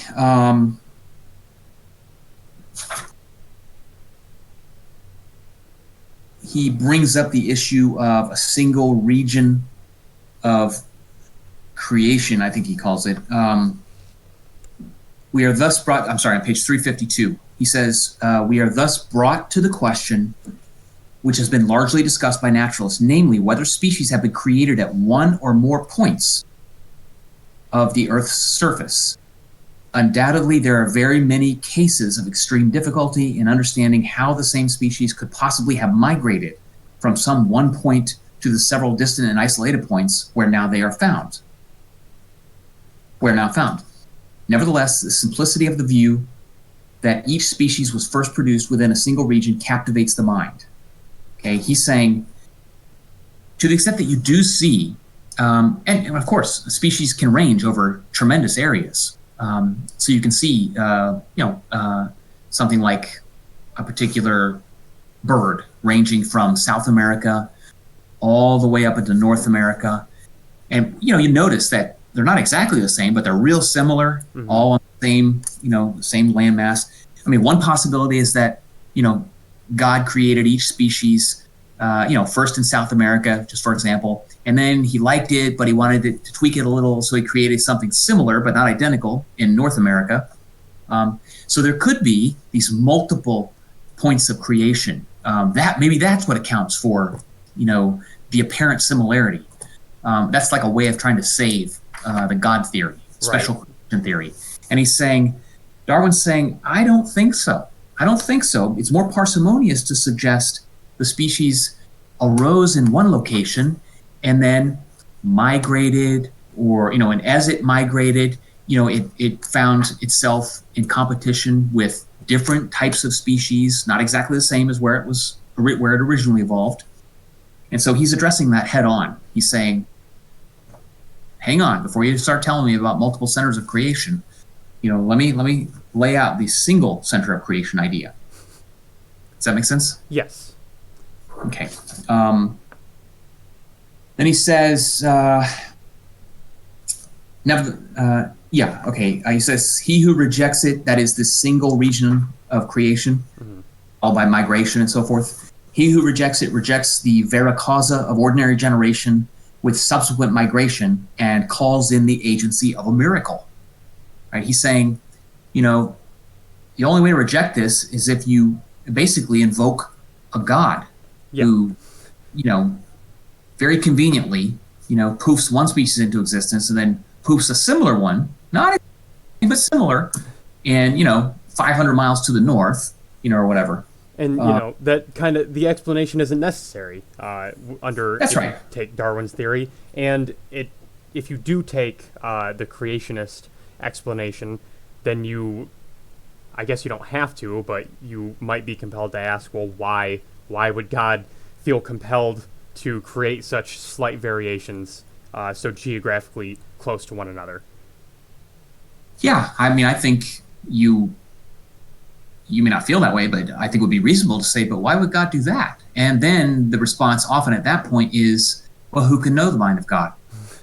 And that's basically, that is a disallowed move in a rational argument, because then you're saying, well, you can't ask that question. Right. Or you're saying, well, it's in the Bible. And you're asking the person you're talking with to believe as you do without evidence that the Bible is, the Word of God. And that's not it's not a fair move in a rational argument or a rational discussion. Yes. Yeah. Yeah. I'm not suggesting people don't make that move. They do. But what we want is for people to acknowledge that is, it's a move that's attempting to sidestep the request for evidence. Yeah. It's, I guess, sort of a committing to not engaging in a logical sort of argument. Yeah, right. Yes. Okay, so he goes on and he says, this is at the bottom of page 352, but if the same species can be produced at two separate points, why do we not find a single mammal common to Europe and Australia or South America? The conditions of life, he says, are nearly the same, so that a multitude of European animals and plants have become naturalized in America and Australia. And some of the aboriginal plants, or the natural plants, some of the aboriginal plants are identically the same at these distinct points of the northern and southern hemispheres. The answer, as I believe, is that mammals have not been able to migrate, whereas some plants, from their varied means of dispersal, have migrated across the vast and broken interspace. Okay, this is why you see the similarities. Okay, it's due to migration. It's not that, kangaroos, for example, can't survive in South America, or let's flip it around. It's not that rabbits can't survive in Australia. Rabbits aren't endemic to Australia. They aren't natural to Australia. But it's not that they can't survive there. Okay, it's, so one might argue, well, God didn't put rabbits there because it wasn't suitable for rabbits. Except when Europeans brought rabbits into Australia, they proliferated at a remarkable rate. Actually, I was just reading about this in a different book, where the first guy brought in, this was back in the late 1800s, I believe. He shipped in, I'm guessing, but it's somewhere around, let's say, a couple hundred rabbits, and then he let them go. He wanted them to, start breeding in Australia, and within 100 years, there were 600 million rabbits. So it's not that the climate wasn't appropriate, right. At all. So at any rate, right. It's just that they didn't migrate to that landmass before it broke off from the rest of, Yeah. Whereas plants, many species of plants that we know today, their ancestors were able to migrate to different land masses. And I think it's in a lot of this chapter, he spends a lot of time talking about the ability of plants to migrate to other land masses over bodies of water. Um, Right. he seems really hung up on that idea, but I also don't know if it's 100% necessary to make that argument, because I do think it's the case that a lot of plants were able to disperse before the land masses started, breaking off and separating by vast bodies of water as they are today. Yeah, well, that's interesting because, um, yeah, that wasn't appreciated in Darwin's time. Hmm. It wasn't appreciated that at one time all land was hooked together as part of a giant, landmass. Right. Nowadays we could see, and this is sort of what inspired some of the original theories. You could see that, the west coast of Africa seems to match up with the east coast of South America. Yeah.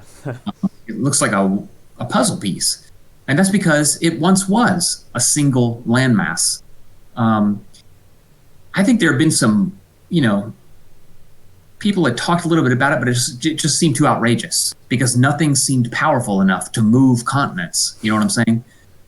Nobody could get their heads around how this could possibly be. And so Darwin decided not to go there and instead rely on distribution of plants, for example, by means of birds. Birds eat the seeds, they get blown across, several hundred miles, and then, they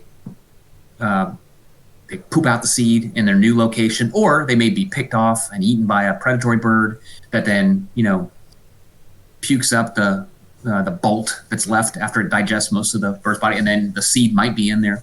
Right. And he went through a whole series of perfectly reasonable experiments documenting that there's no doubt that seeds can travel pretty impressive distances across the ocean if they are, for example, wedged into some dead wood, for example, or if they're attached, or if they're in like the upper portion of the stomach or the organs of the bird. Oh, right. Or it can be in the bird and then it poops it out whenever it lands, wherever it lands. And so, yeah, Darwin went through he spent a lot of time and effort documenting that it is possible for dispersion to happen in these ways. And I think that was important because people they were like, no, that can't happen. But I think he provided not incontrovertible evidence, but, defensible evidence that, look, seeds can. And then he would document that after the bird pooped the seed out, for example, he would replant it and the darn thing would grow. Right. And so, and that provided very powerful evidence that this is one mechanism by which a seed, a plant, could move from one landmass to another without miracles. Right. And then, of course, once it got to the next landmass, it could proliferate from there. That's right. There's also a section, one of the things one of the things he's struggling with is how, trying to account for the similarity in species on different land masses. So, for example, in Northern America and Northern Europe, Mm-hmm. how could it be? Could it be? And there was evidence that of a glacial period preceding the current period, a period when the temperatures decreased significantly and ice, sort of formed along much of the northern portion of the Earth. And so, of course, starting up at the top, then you get the ice, and that moves down slowly, and you get what once was a single group of animals. Then they get spread out slowly, and you can see how, oh my God, that could account for why there might be similar stuff, here and then over here, right? At the top of the world, basically. And also that, and actually, there's good evidence now that Darwin was basically right, which really is ridiculous. I mean, the guy was a freak, and sort of so presciently sort of generating these hypotheses, which is what they really were at the time. Yeah. It's amazing how pretty spot on he was in so many different areas. And really not knowing all that much, And there's another thing, some of the most amazing stuff is, he was struggling with, well, why are why is there a particular species of frog on the top of these mountains over here, like in North America, that's similar to a species of frog at the top of these Swiss mountains over here? How in the world can that happen? Well, it goes down, the ice goes down. Okay, they're there at the top of the mountains, and then with cooling, the ice recedes, and there's going to be some life that's stuck up here now, Right. because it can't survive unless it's living in a particularly cold environment. Just my off-the-cuff example. Mm-hmm. Stuck on these islands, and you're thinking, what in the heck? How did that happen? And it's not so much that Darwin was right. It turns out that he was right about many of these things. Not exactly right, but the general explanation was correct. It's that he provided an explanation that did not rely on miracle. It did not rely on an interventionist God. It did not rely on poofing things into existence. And that's Darwin's key sort of contribution here, is to say, we can explain the distribution of plants and animals without recourse to an inexplicable, supernatural entity. Right. Okay. I think a lot of that sort of covers a lot of this chapter, with a lot more examples. He does take you through examples. And I mean, to his credit, I realize students might find this a little more dry, some of his examples, but you have to appreciate that, well, it's very important that Darwin back up what he's saying with whatever data he can bring to bear. And remember, this is his abstract of a theory. This is his monumentally condensed version of what at that point had already, remember before he got that letter from Wallace basically saying, I've got this idea. And Darwin freaked out. And so he said he realized he had to write this book like as fast as possible. And so he had been working on a 10-volume series of books that explains the theory of natural selection. And he had made it through, I don't know, something like the first 6 or 7 volumes. And so now he found himself in a position of having to really boil it down. What is so critical, he can't skip it. So, you're getting what he thinks is the absolute bare minimum in terms of examples. Now we can say, geez, that's the bare minimum. I mean, he goes on and on about, these different examples of biogeographical distribution. But Darwin was, nothing if not very careful and meticulous. And he wasn't stupid. He knew that he was arguing for a theory that flew in the face of, modern science at the time. Again, biology was natural theology. God was the mover of everything biological. So, he's got to be very careful, and he's got to be very thoughtful about what he's presenting if he wants to be taken seriously. Yeah. On the one hand, wanting to present enough compelling evidence to have his theory hold up against, the widely held beliefs at the time, and on the other hand, being forced to condense it down into, what we have now is the most readable and most important points of his theory overall. Yeah, and many people argue that, the 10-volume set, so he never actually finished the 10 volumes because he got sidetracked with other things, but he did finish, like one of the books he published right after Origin of Species was one of the first volumes, the first volume, which it was like 600 pages on a 600-page volume addressing domestication. So the first chapter. Right. So he filled down that first chapter of, whatever it was, 25 or 30 pages. He actually produced and published a volume called Variation Under Domestication or something like that, which, it was a monster with just table after table of data and just, actually I haven't read it word for word. I've read much of it, and it's just, although careful and well put together, it's crushingly boring. Right. And you can imagine that his theory would not have received the attention it did if it was produced in this 10-volume set. Nobody would have read it. Right. Okay, so we can thank Wallace for freaking Darwin out and forcing his hand to get his ideas out there on paper now. And so he had to basically boil it down. So I was actually just looking at, I think we've hit most of the key issues in that first chapter on geographical distribution. Yep. So if we pick up on, he doesn't talk about oceanic islands until the next chapter, right? Yep. Let me see. Glacial period. I'm looking here. Okay, yeah. So chapter 12, geographical distribution continued. Here's where he addresses island biogeography. And let's see. Well, there's a few other places where he sort of pokes holes in some of the leading sort of facets of the theory of special creation. So on page 390, for example, he says, he who admits the doctrine of the creation of each separate species, that is, the theory of special creation, will have to admit that a sufficient number of the best adapted plants and animals have not been created on oceanic islands, for man has unintentionally stocked them from various sources far more fully and perfectly than has nature. So one of the arguments for why plants and animals are dispersed as they are is because that's the way God wanted it. God thought it was right that, this species was located here and that there, and he put them there because they fit together. He made, this particular species of monkey native to this particular landmass or this particular area because the monkeys had plenty of food to eat right there.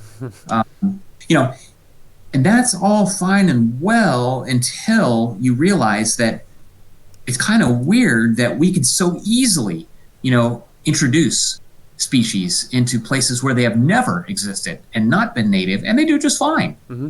So what happened here? Was God not aware that rabbits could survive in Australia? You can't rely on the argument that it's simply, God created animals so that they fit with, a particular environment best and nowhere else. That the whole thing falls apart when you get into, non-native introduction of species. And I don't think Darwin, maybe it wasn't as prevalent of a concern or an idea at the time, but invasive species are a great example of that, where, some animals are placed in a new environment and they do better than where they came from in their new environment, where, placed by humans. I think even in Lake Michigan, I believe there's a problem with, it's like zebra mussels or something, some invasive species that's like killing off the endemic fish species that lived there. That's right.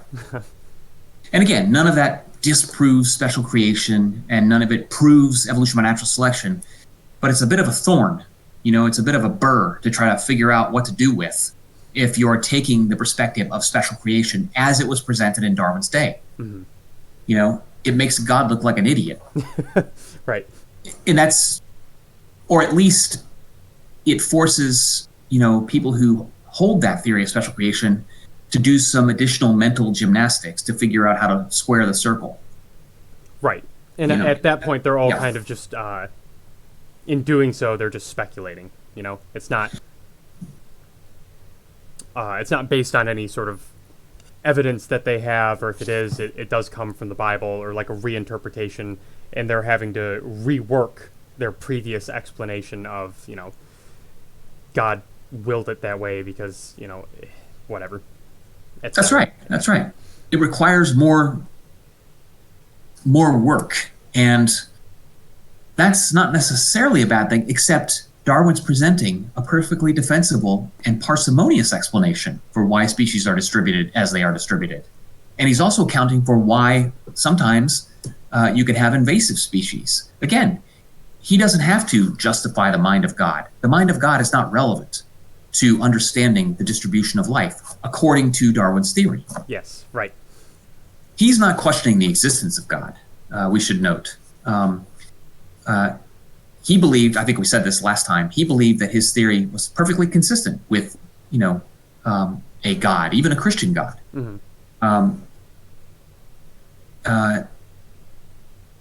But it would have to be a sort of God that wasn't involved in poofing things into existence. Right. Yeah. I think that makes sense. And I think, he wanted to rock the boat as little as possible in order to, Correct. To not distract people from the arguments he was making, because they are compelling. But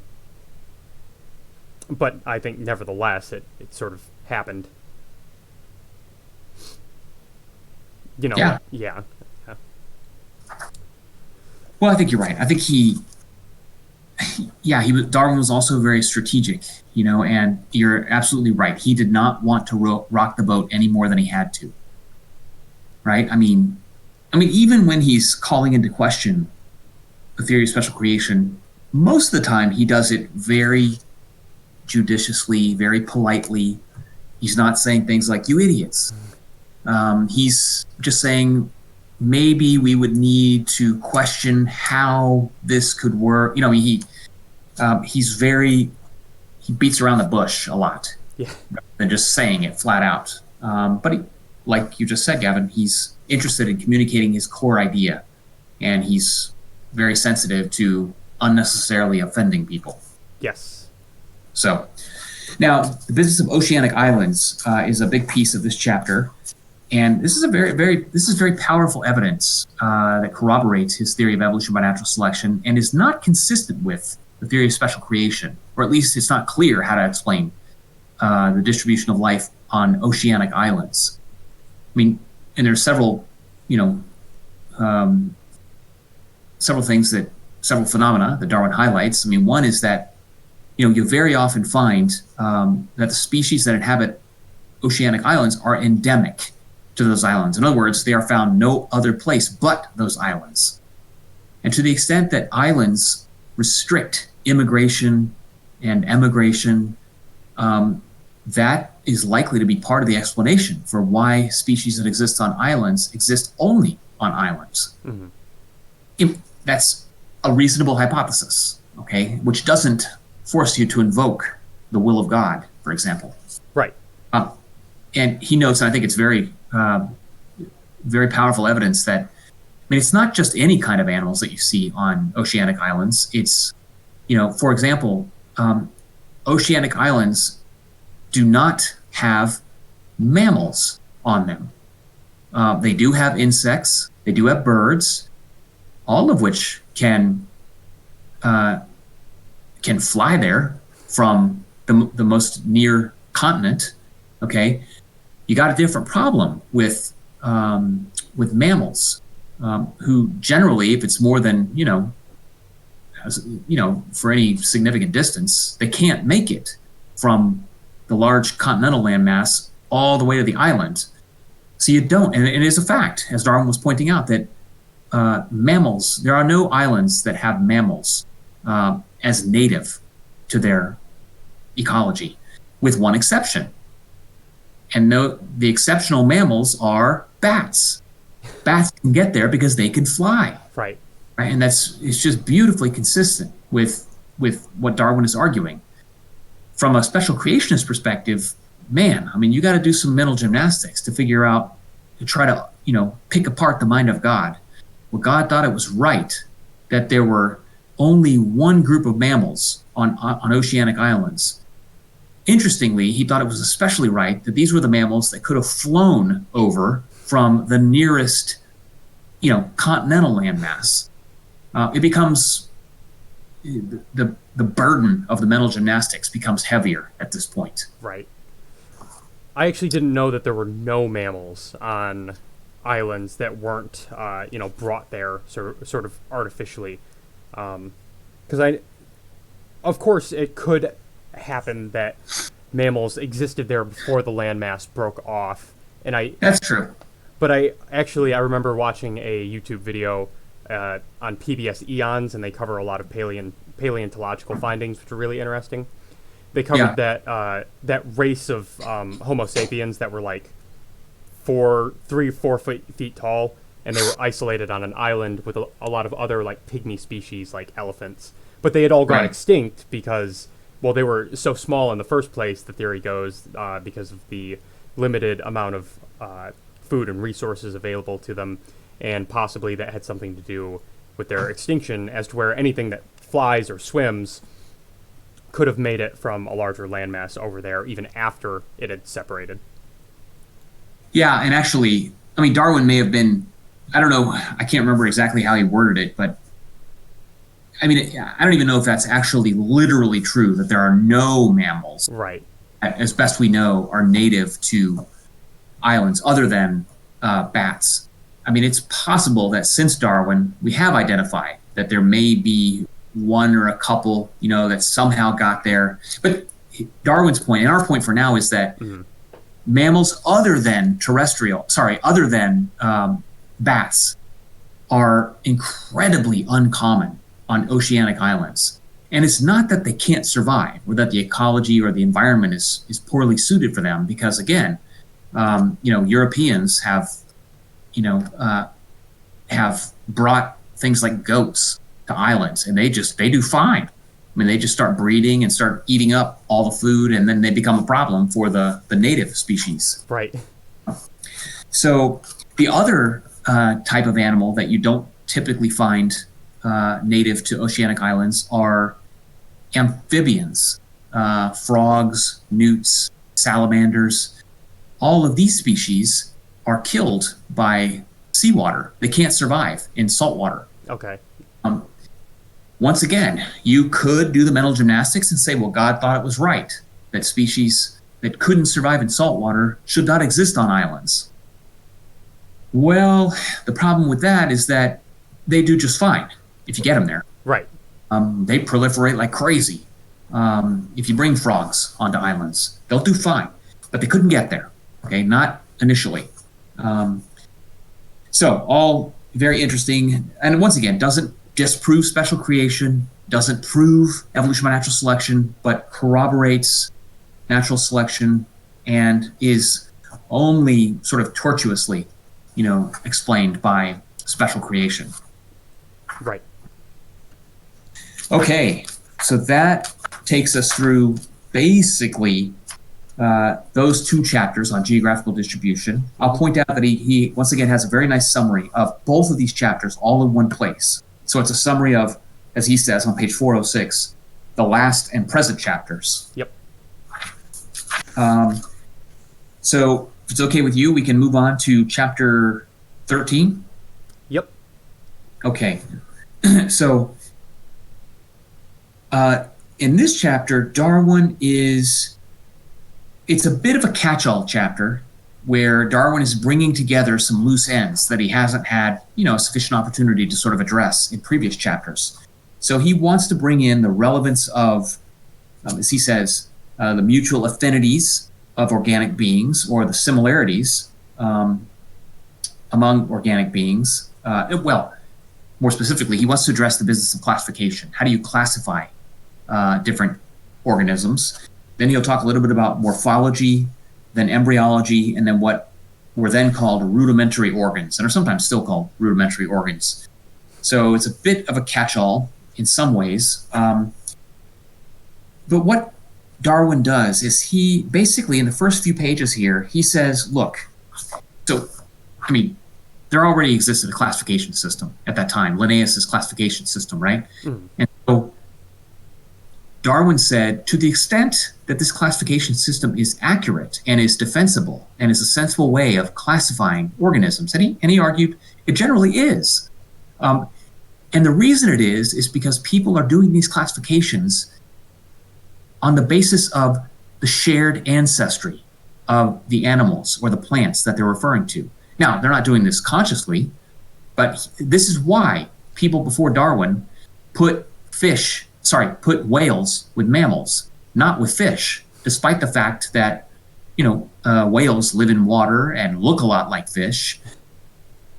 People working before Darwin recognized that whales share many of the same characteristics with other mammals, producing live young, mothers providing milk to their offspring. Some basic characteristics that seem to hang together. And so to the extent that the classification system worked, Darwin argues it's because they stumbled upon essentially the only system that could work, one that was organized by shared ancestry or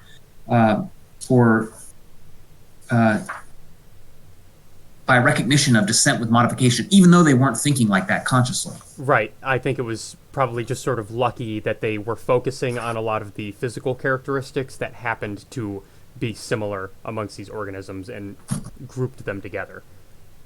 Yeah. Okay. let's see, and let me just find if there's a, yeah, he says, okay, at the top of page 420, he says, all the foregoing rules and aids and difficulties in classification are explained, if I do not greatly deceive myself, on the view that the natural system is founded on descent with modification, that the characters which naturalists consider as showing true affinity or true relatedness or true likeness between any two or more species are those which have been inherited from a common parent, and, insofar, all true classification is genealogical. That community of descent is the hidden bond which naturalists have been unconsciously seeking, and not some unknown plan of creation, or the enunciation of general propositions, and the mere putting together and separating objects more or less alike.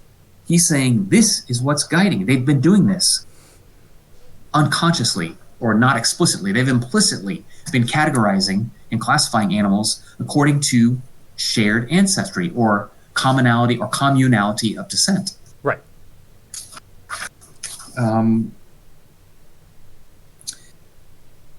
Let's see. Yeah, here's a great example. This was super observant of Darwin at the time. For anybody who's saying that's crazy, we're not doing that. He has this section on page 424, which he says right in the middle there. With species in a state of nature, every naturalist has in fact brought descent into his classification, for he includes in his lowest grade, or that of a species, the two sexes. And how enormously these sometimes differ in the most important characters is known to every naturalist.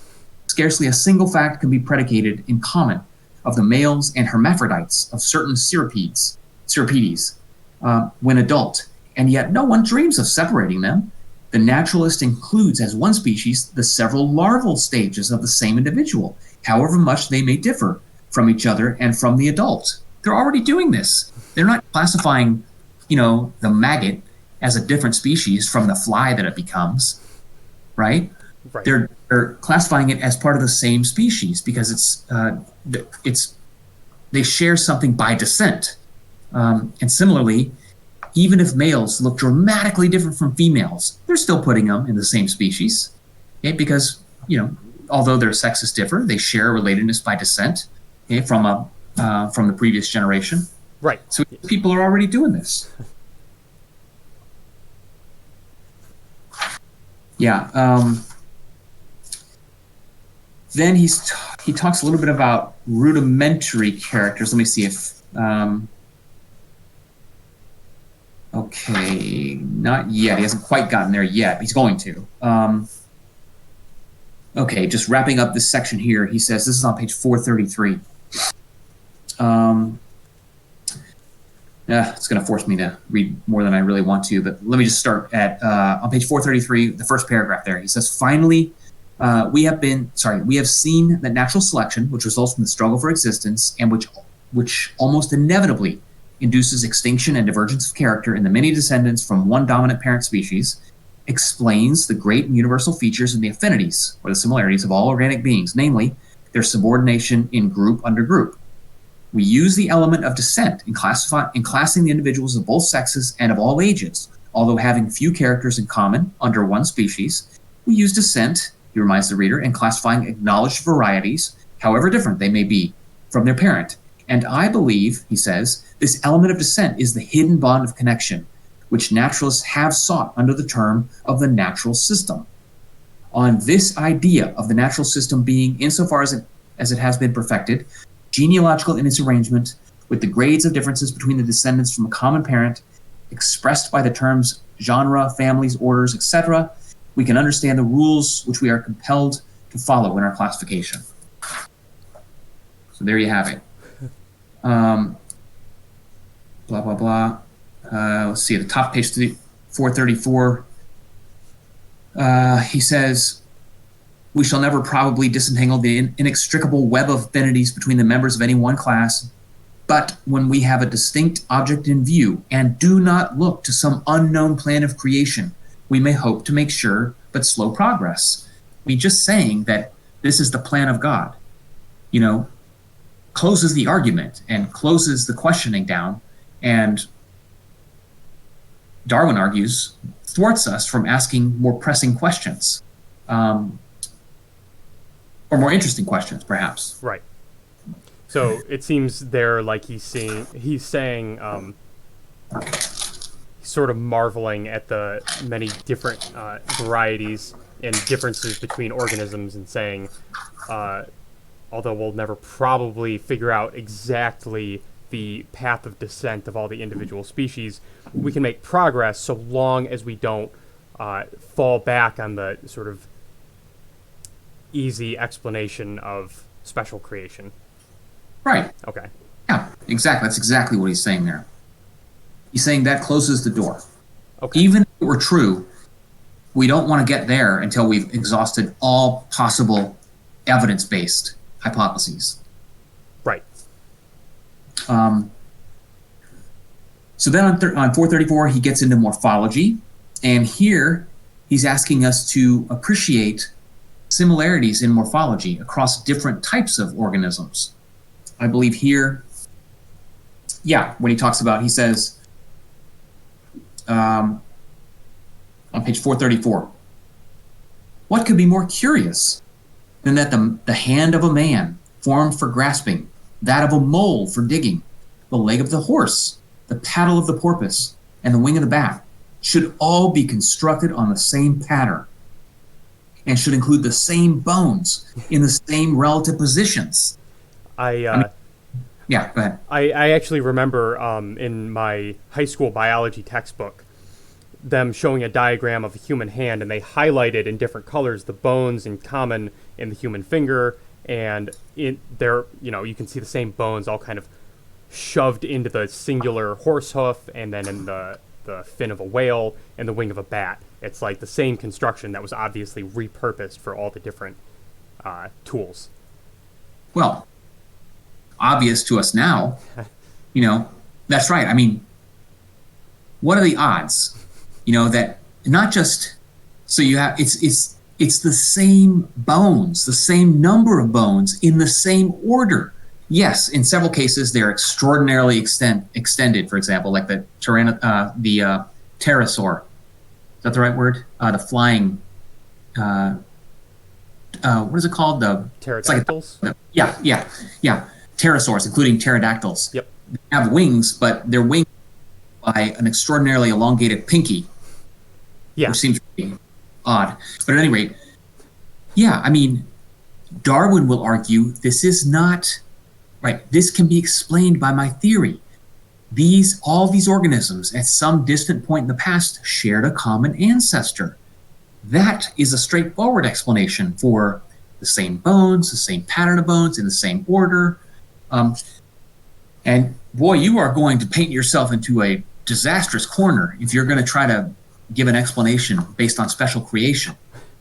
What he says actually is, he says on page 435, nothing can be more hopeless than to attempt to explain this similarity of pattern in members of the same class by utility or by the doctrine of final causes.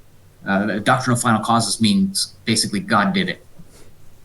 The hopelessness of the attempt has been expressly admitted and discussed by previous researchers.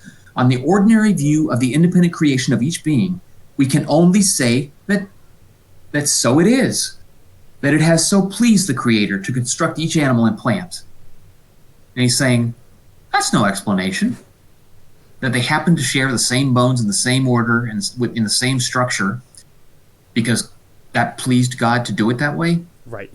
Then, of course, that just causes you to say, but how do you know? Well, in Genesis, blah, blah, blah. Okay, but then you've moved outside of rational argument. So, at any rate, very powerful evidence, morphological similarities.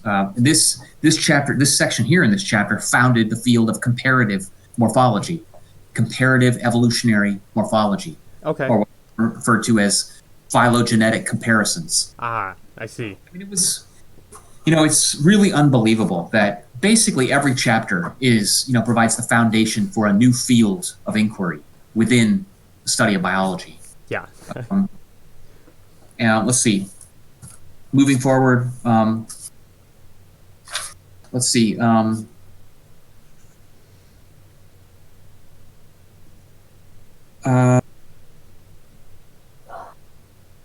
So, to the extent that there are similarities across different species, but all within the same class, Darwin will argue this is a function of communality by descent, right? It's evidence of a shared ancestry, Right. right? Um, there's a couple of places here. Let's see. There's a few places where he's almost overly exciting himself. Where he starts using exclamation points. Oh yeah. And that means he's real fired up. He's trying to be very reserved and very calm, but there are a few places where he sort of lets loose a little bit, like on 437 at the top. He says, "How inexplicable are these facts on the ordinary view of creation? Why should the brain be enclosed in a box composed of such numerous and such extraordinarily shaped pieces of bone? As Owen has remarked, the benefit derived from the yielding of the separate pieces in the act of parturition, that is birth, of mammals, will by no means explain the same construction in the skulls of birds. I mean, birds have the same construction of skulls, and they're not birthed. They hatch. Why should similar bones have been created in the formation of the wing and leg of a bat, used as they are for such totally different purposes?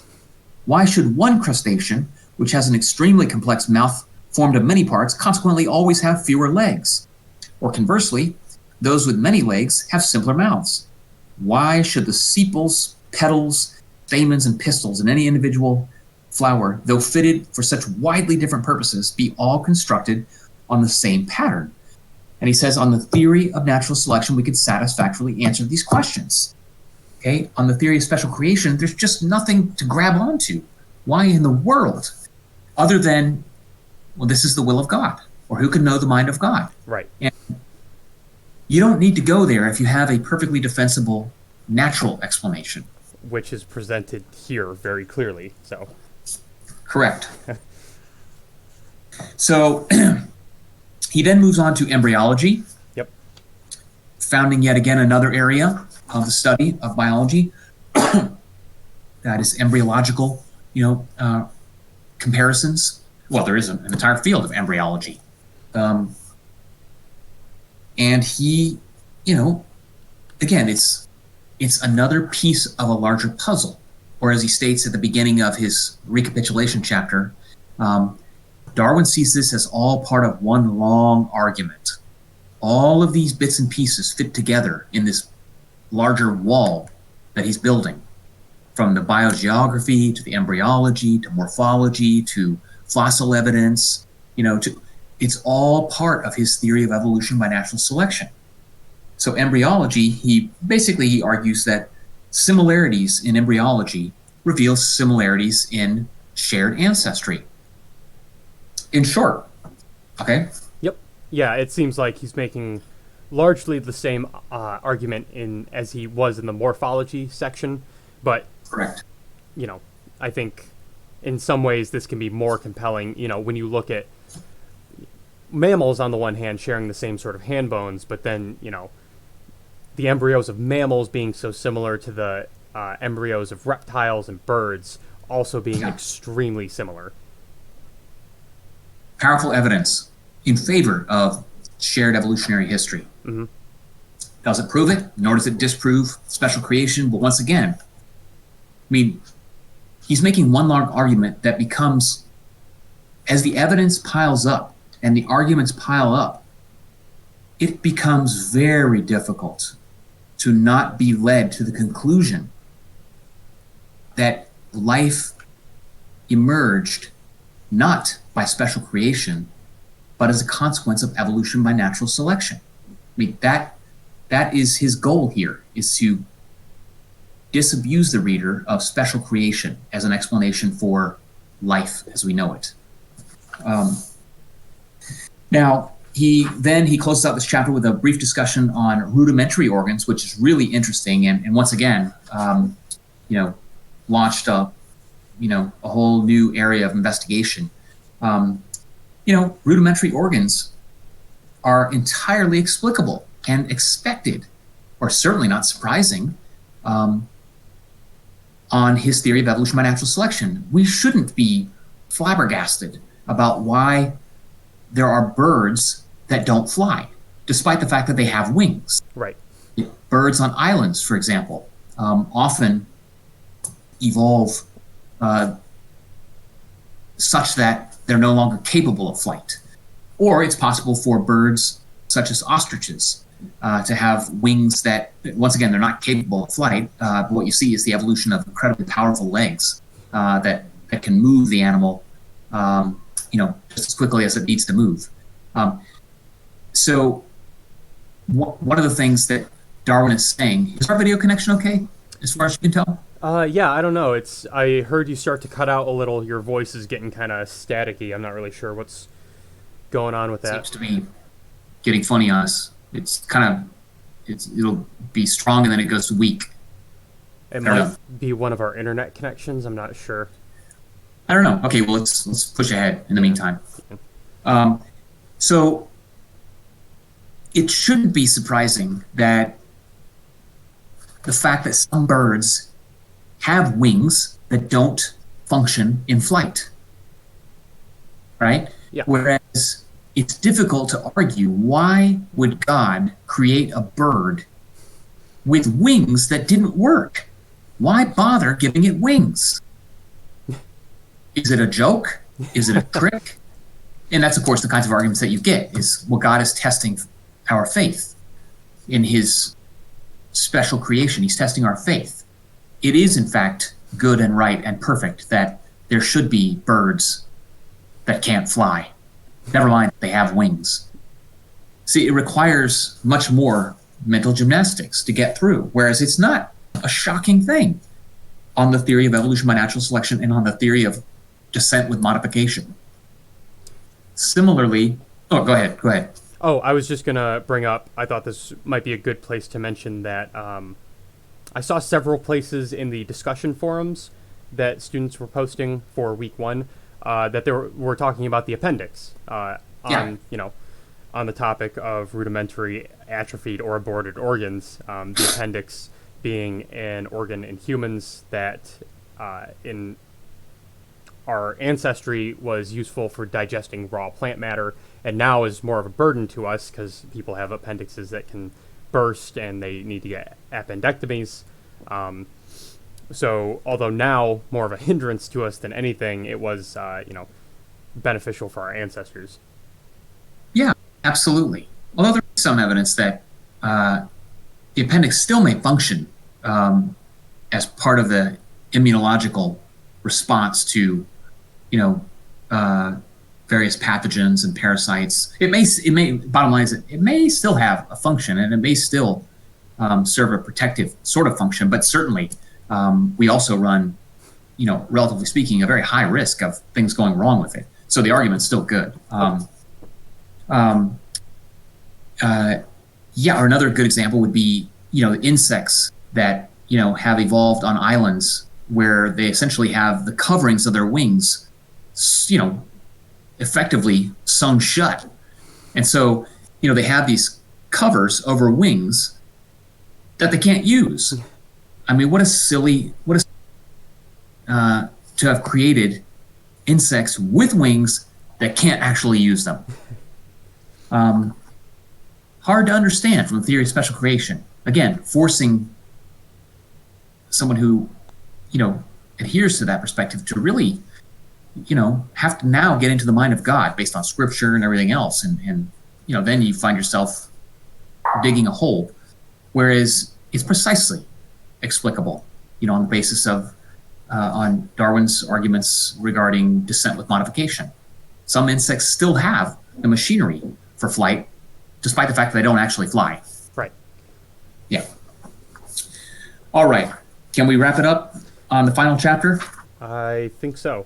Is there anything further you want to bring up on rudimentary organs or any of that? No. Happy to. Just want to...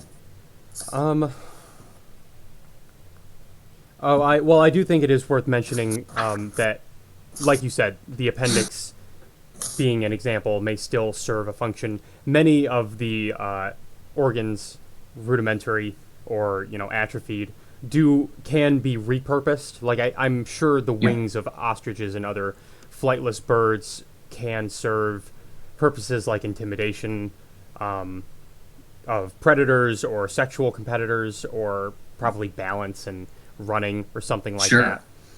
And all other sorts of examples of, and penguins also have wings, but they don't fly. I'm sure it aids in their swimming.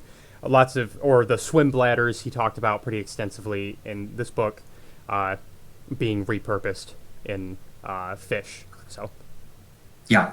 Yeah, absolutely. Yeah, there's nothing to stop natural selection from picking up on, from using something that's already there and repurposing it for something else. yep. And of course, Absolutely. as you would expect, natural selection, I often like to think of it, this might be a little misleading, but I think it's often helpful to think of it as taking the path of least resistance in Yeah. response to the environmental pressures. If it can build upon what's already there in an organism, build upon, then it should be expected to do so, instead of creating wholly new organs out of nothing. Right. Which can't be done. Right. Right. Yeah, that's right. Yeah, you got to work with what you have, basically, which is why many organisms appear to be such a hodgepodge of, adaptations. And oftentimes there are little hints of inefficiency that reveal, an ancestral history. So the fact that our eyes, for example, are quite well designed. I mean, apparently designed, but they're not perfect. They're not perfect because everyone with a normally functioning eye has a blind spot. And this is the point at which, the optic nerve shoots back into the brain. And that's the point at which we cannot see. And everybody has this. It would be better, if we didn't have a blind spot. But we do. And we do because of the nature of the construction, nature of the material, the nature of the existing design that was there already. There's no starting over. You can't start over. So at any rate, yep, absolutely. All of this is perfectly explicable on the theory of evolution by natural selection, but very difficult and very inefficient to attempt to explain on the theory of special creation. Yep. I mean, again, the only way to try to understand things like rudimentary organs and inefficient, sort of apparent design, you'd have to say what is often said is that, well, these are all instances in which God is attempting to test our faith. He wants to see if, we will fall for the explanation of evolution by natural selection. He wants to present all the data that looks for the world like evolution by natural selection does account for species. And will we be faithless enough, to fall for it? Or will we hold strong and steady and retain faith that God poofed everything into existence, despite the fact that he must be sort of a mischievous God? He's trying to trick us and see. You see, it's so much less efficient and so much more mentally taxing to play those kinds of games. I agree. Yeah. And we should, just to be very fair, we should note very clearly that, of course, there are perhaps millions of Christians who have absolutely no qualms with Darwin's theory of evolution by natural selection. They are not special creationists. They argue their theology is such that God put the first sort of seeds of life on Earth, magically somehow. Well, but that's all they need. And evolution by natural selection took over. So everything that Darwin writes about is entirely consistent with the faith and the theology of millions and millions of Christians and Muslims and people of all and varied faiths. And I think there are even people who can step back further and say, God, snapped the Big Bang into existence, the rapid expansion of the universe, like that initial first step, and then step back. And, of course, you can take that perspective, and then, your views of theology don't necessarily have to conflict with the scientific evidence of geology and astronomy and natural selection. You don't need the creationist perspective to explain those things, but they can coexist. Yes, They can, in the sense that they do, in terms of people expressing these views. I mean, someone could argue. Let's imagine for those people who argue that, well, God snapped his fingers and and the universe was born. Well, then you might ask a curious person, somebody not steeped in that particular religion, might say, well, where did God come from? How did God get there? And then they have to say something like, they might be likely to say something like, well, God always was there forever and ever, and he always will be there. Well, how do you know that? Because it says it in the Bible. Well, how do you know that's the true word of God? Well, because God himself says that this book is the true word of God. And once again, you find yourself in a similar situation. Right. Where anytime you have to invoke something supernatural, you're extracting yourself from any rational argument based on, verifiable evidence. Mm-hmm. So, at any rate, we'll get there when we talk about Coin's book. Yeah, I was thinking that Coin's book would probably touch on exactly those sorts of issues, which I'm excited to get to. Yeah, definitely. No, I think it's, again, I've taught this class for many years, and for students who are concerned, I mean, certainly, I've taught it, and most students, I would guess, are nominally religious. They say they're religious, and I've never had any problems with students becoming upset. I think it's important. I think students have the opportunity to talk about some of these things in an environment where it's okay, to talk about these sorts of issues. Right. So this last chapter, he's kind of bringing it all together for the reader, and I think it's very helpful and very useful. And he's summarizing in one final chapter everything he's just argued, and actually extending some of what he's thinking. And he, there's several very famous sort of sections in this final chapter, and I just want to jump to. There's a couple of places that I think are worth pointing out. Let me just find my spot again. Recapitulation here. Let's see. So, darn it, there. Yeah, I mentioned at the beginning, a few minutes ago, I mentioned that the first sentence here is pretty famous. He says, this is on page 459, as this whole volume is one long argument, it may be convenient to the reader to have the leading facts and inferences briefly recapitulated. So that's how he sees it. He sees it as each chapter is building an argument with different data from a different perspective.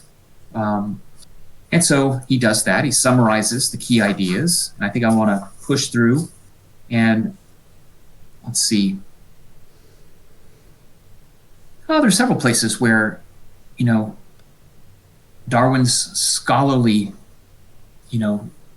frame of mind is very evident. So at the top of page 466, he says, but it deserves a special notice that the more important objections that he's laid out to his theory relate to questions on which we are confessedly ignorant.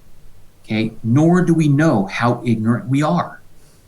It's true that there are many problems, many difficulties with his theory, but these difficulties, at least during Darwin's time, were based not on evidence that positively was against his theory. It was difficulties associated with the fact that we don't have the relevant information. His argument for example, why the fossil record was so spotty. Right. In part because we haven't looked, or we're not sure where to look. Or, for example, I just had another thought. He's confessed at several places that there are many things we don't understand about inheritance or about heredity or about, fertility and sterility. And he's acknowledging that he doesn't know how it works. He doesn't know how reproduction works. Right. He did not know about genes, but at least he knows that he doesn't know. But yes, so many people, as soon as this book was published, they attacked him. They ripped him for not having a workable theory of inheritance. But he acknowledged that. He acknowledged it, and and the theory doesn't depend on having a workable theory of inheritance. We know it. We know that traits are inherited. We know inheritance happens, but he didn't know how. But he acknowledged that is a limitation. That's a weakness. At that time, that was a weakness of his theory. But it's a weakness based on ignorance rather than positive evidence against his arguments. Right. And like you said, people did recognize that traits were inherited. I mean, again, starting with domesticated species, he starts the book talking about domesticated species that people know to have inherited the traits of their parents. Dog breeds were known to have been created through inheriting specific favored traits in mutations of previous species. Absolutely. So I mean, he's right in there. He's building on what people know to be true, and then asking them to come along for the ride. Apply that to nature. Just thinking about your mentioning of human breeding of traits, and he's in various places in this concluding chapter. He says, "Why in the world should it not also work in nature? That is outside of circumstances of breeding in dogs or pigeons or cabbage or whatever it is." There's a couple of places I wanted to highlight for students. One is on page 480. This is at the end of his recapitulation. He says, "On the view of each organic being and each separate organ having been specially created, how utterly inexplicable it is that parts like the teeth in the embryonic calf, or like the shriveled wings under the soldered wing covers of some beetles, should thus so frequently bear the plain stamp of inutility." He says, "Nature may be said to have taken pains to reveal, by rudimentary organs and by homologous structures, her scheme of modification, which it seems that we willfully will not understand." He's sort of saying, we seem to willfully, it's almost like we're trying not to see this. So then he goes on in the next page, and he's struggling with, why do people have such a difficulty with this? And his take on page 481 is, he says this, "But the chief cause of our natural unwillingness to admit that one species has given birth to other and distinct species is that we are always slow in admitting any great change of which we do not see the intermediate steps." He says the difficulty is the same as that felt by so many geologists when Lyell first insisted that long lines of inland cliffs have been formed and great valleys excavated by the slow action of the coast waves. He says the mind cannot possibly grasp the full meaning of the term of 100 million years. It cannot add up and perceive the full effects of many slight variations accumulated during an almost infinite number of generations. I think he's hit it. I think that's part of it, is that it's such a strange way to view things. It's such a foreign way to think. Those spans of time are weird. Right. So he's not only saying that we cannot see evolution happening, or at least at the time they couldn't see species changing over many generations, but we also couldn't comprehend, just hypothetically or as a thought experiment, how vast the amount of time is over which this occurs. Absolutely. That's it. That's right. Both of those points, are buried in those two quotes that we just went over. Yeah, absolutely.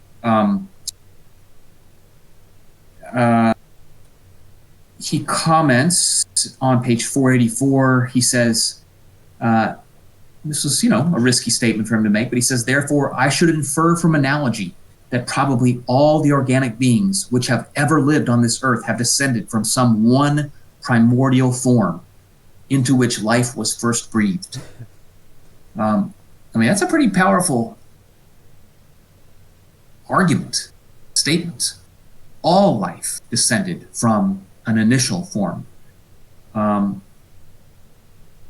he's laying it out there. He's allowing himself to be daring enough to say where this argument leads, right? He's not shying away in this instance of the implications of what he's arguing. And then he goes on to argue, see, with a couple of other very famous places on page 488 for all of our psychology majors. He says, in the distant future, I see open fields for far more important researches. Psychology will be based on a new foundation, that of the necessary acquirement of each mental power and capacity by gradation. Light will be thrown on the origin of man and his history. That is the single reference to humans in this book, in terms of having his theory apply to humans. You can almost see him writing this right at the end, saying, do I write it? No, I don't know. Should I? No, maybe I shouldn't. But he figured he split the difference. But even his wife, Emma, said, as soon as he published, freaked out. And they freaked out because, they knew where this was leading. They knew that there was no reason why this wouldn't apply to humans. Right. And Darwin said, but I only mentioned him once at the very end. And she said, do you think people are idiots, Charles? They can see where this is going just as surely as you know where it's going and where I see where it's going. And so I think he had convinced himself that he had sufficiently, tucked away this little reference here. And that the theory itself, because he hadn't mentioned humans until this one little point, that people wouldn't go there, but of course they would go there. I mean, again, he's talking about life. He's not talking about non-human life. He's talking about life. Right. And I mean, it naturally follows, if you take his argument, or even if you were to oppose his argument but entertain it for the sake of argument, there's no reason, because he doesn't make any distinction along the lines as to why the further up the tree you go, different classes or clades of animals could somewhere be related to each other. So you have mammals and birds and reptiles, and then plants and fungi, all sharing eventually common ancestors. He never makes any such distinction between those kinds. Right. That's right. And the other thing that just occurred to me is that he never actually says humans were not specially created in the image of God. Right? He never says that. But that's clearly implied. I mean, he argues that special creation is not a workable theory. It's not an explanation, it's just a relabeling.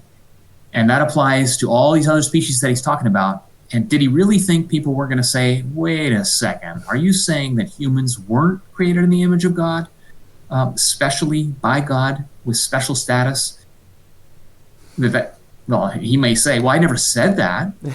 But it's fairly straightforward. And he gave it away in this last statement here that we just read, where, light will be thrown on the origin of man and his history. What did he think people thought? What did he think people were going to think that he meant right there? He was suggesting exactly what we think he was suggesting. He waited until his, a couple of books later, in 1871, he published Sexual Selection and Descent in Relation to Man, or I'm sorry, I've forgotten the exact title. But it was in 1871 when he published the application of his ideas and his theories specifically to humans. Okay.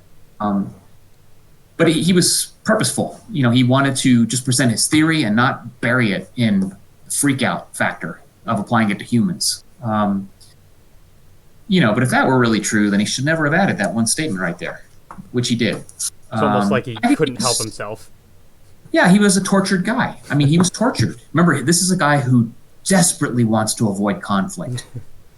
So he's doomed. Right. And so, I mean, I think it makes him all the more interesting, and I think it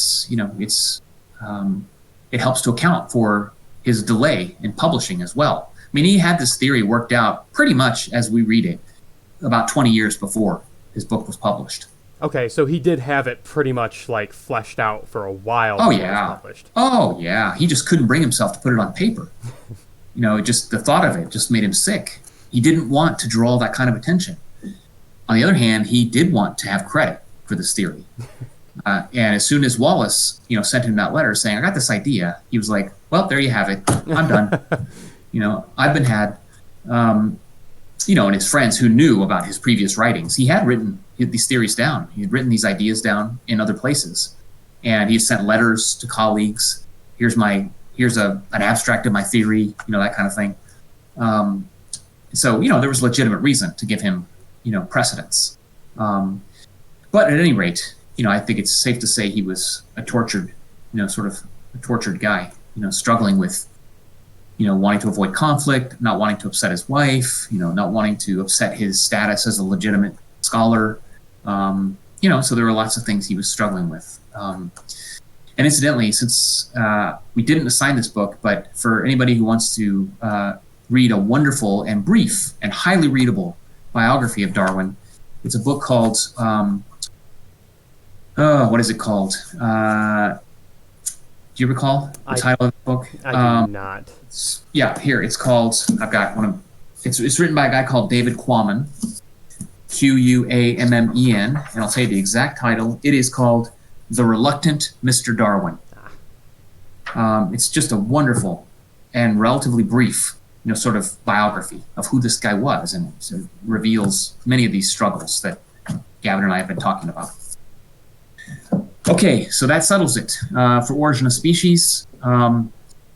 We'll look forward to seeing your discussion questions and your replies. As Gavin mentioned, so far so good. You guys are doing exactly what we've been asking you to do with the reaction papers as well. Everything is due next Saturday by 9 a.m. And for the reaction paper, I think Gavin will go over this a little bit more, but we'd like you to make some reference to clearly the material in the second half of Origin of Species, but also to make some reference to one or more of the episodes that we're asking you to view of the 1991 Royal Institute Christmas Lectures by Richard Dawkins. And next week, we will start our next book, which is The Greatest Show on Earth. I have it right here. And the subtitle is The Evidence for Evolution. And this is Richard Dawkins, who is a modern biologist. It's his sort of take on where do we stand today on the theory of evolution, okay? And he makes frequent reference to Origin of Species. So it actually makes this book, I think, more interesting to read.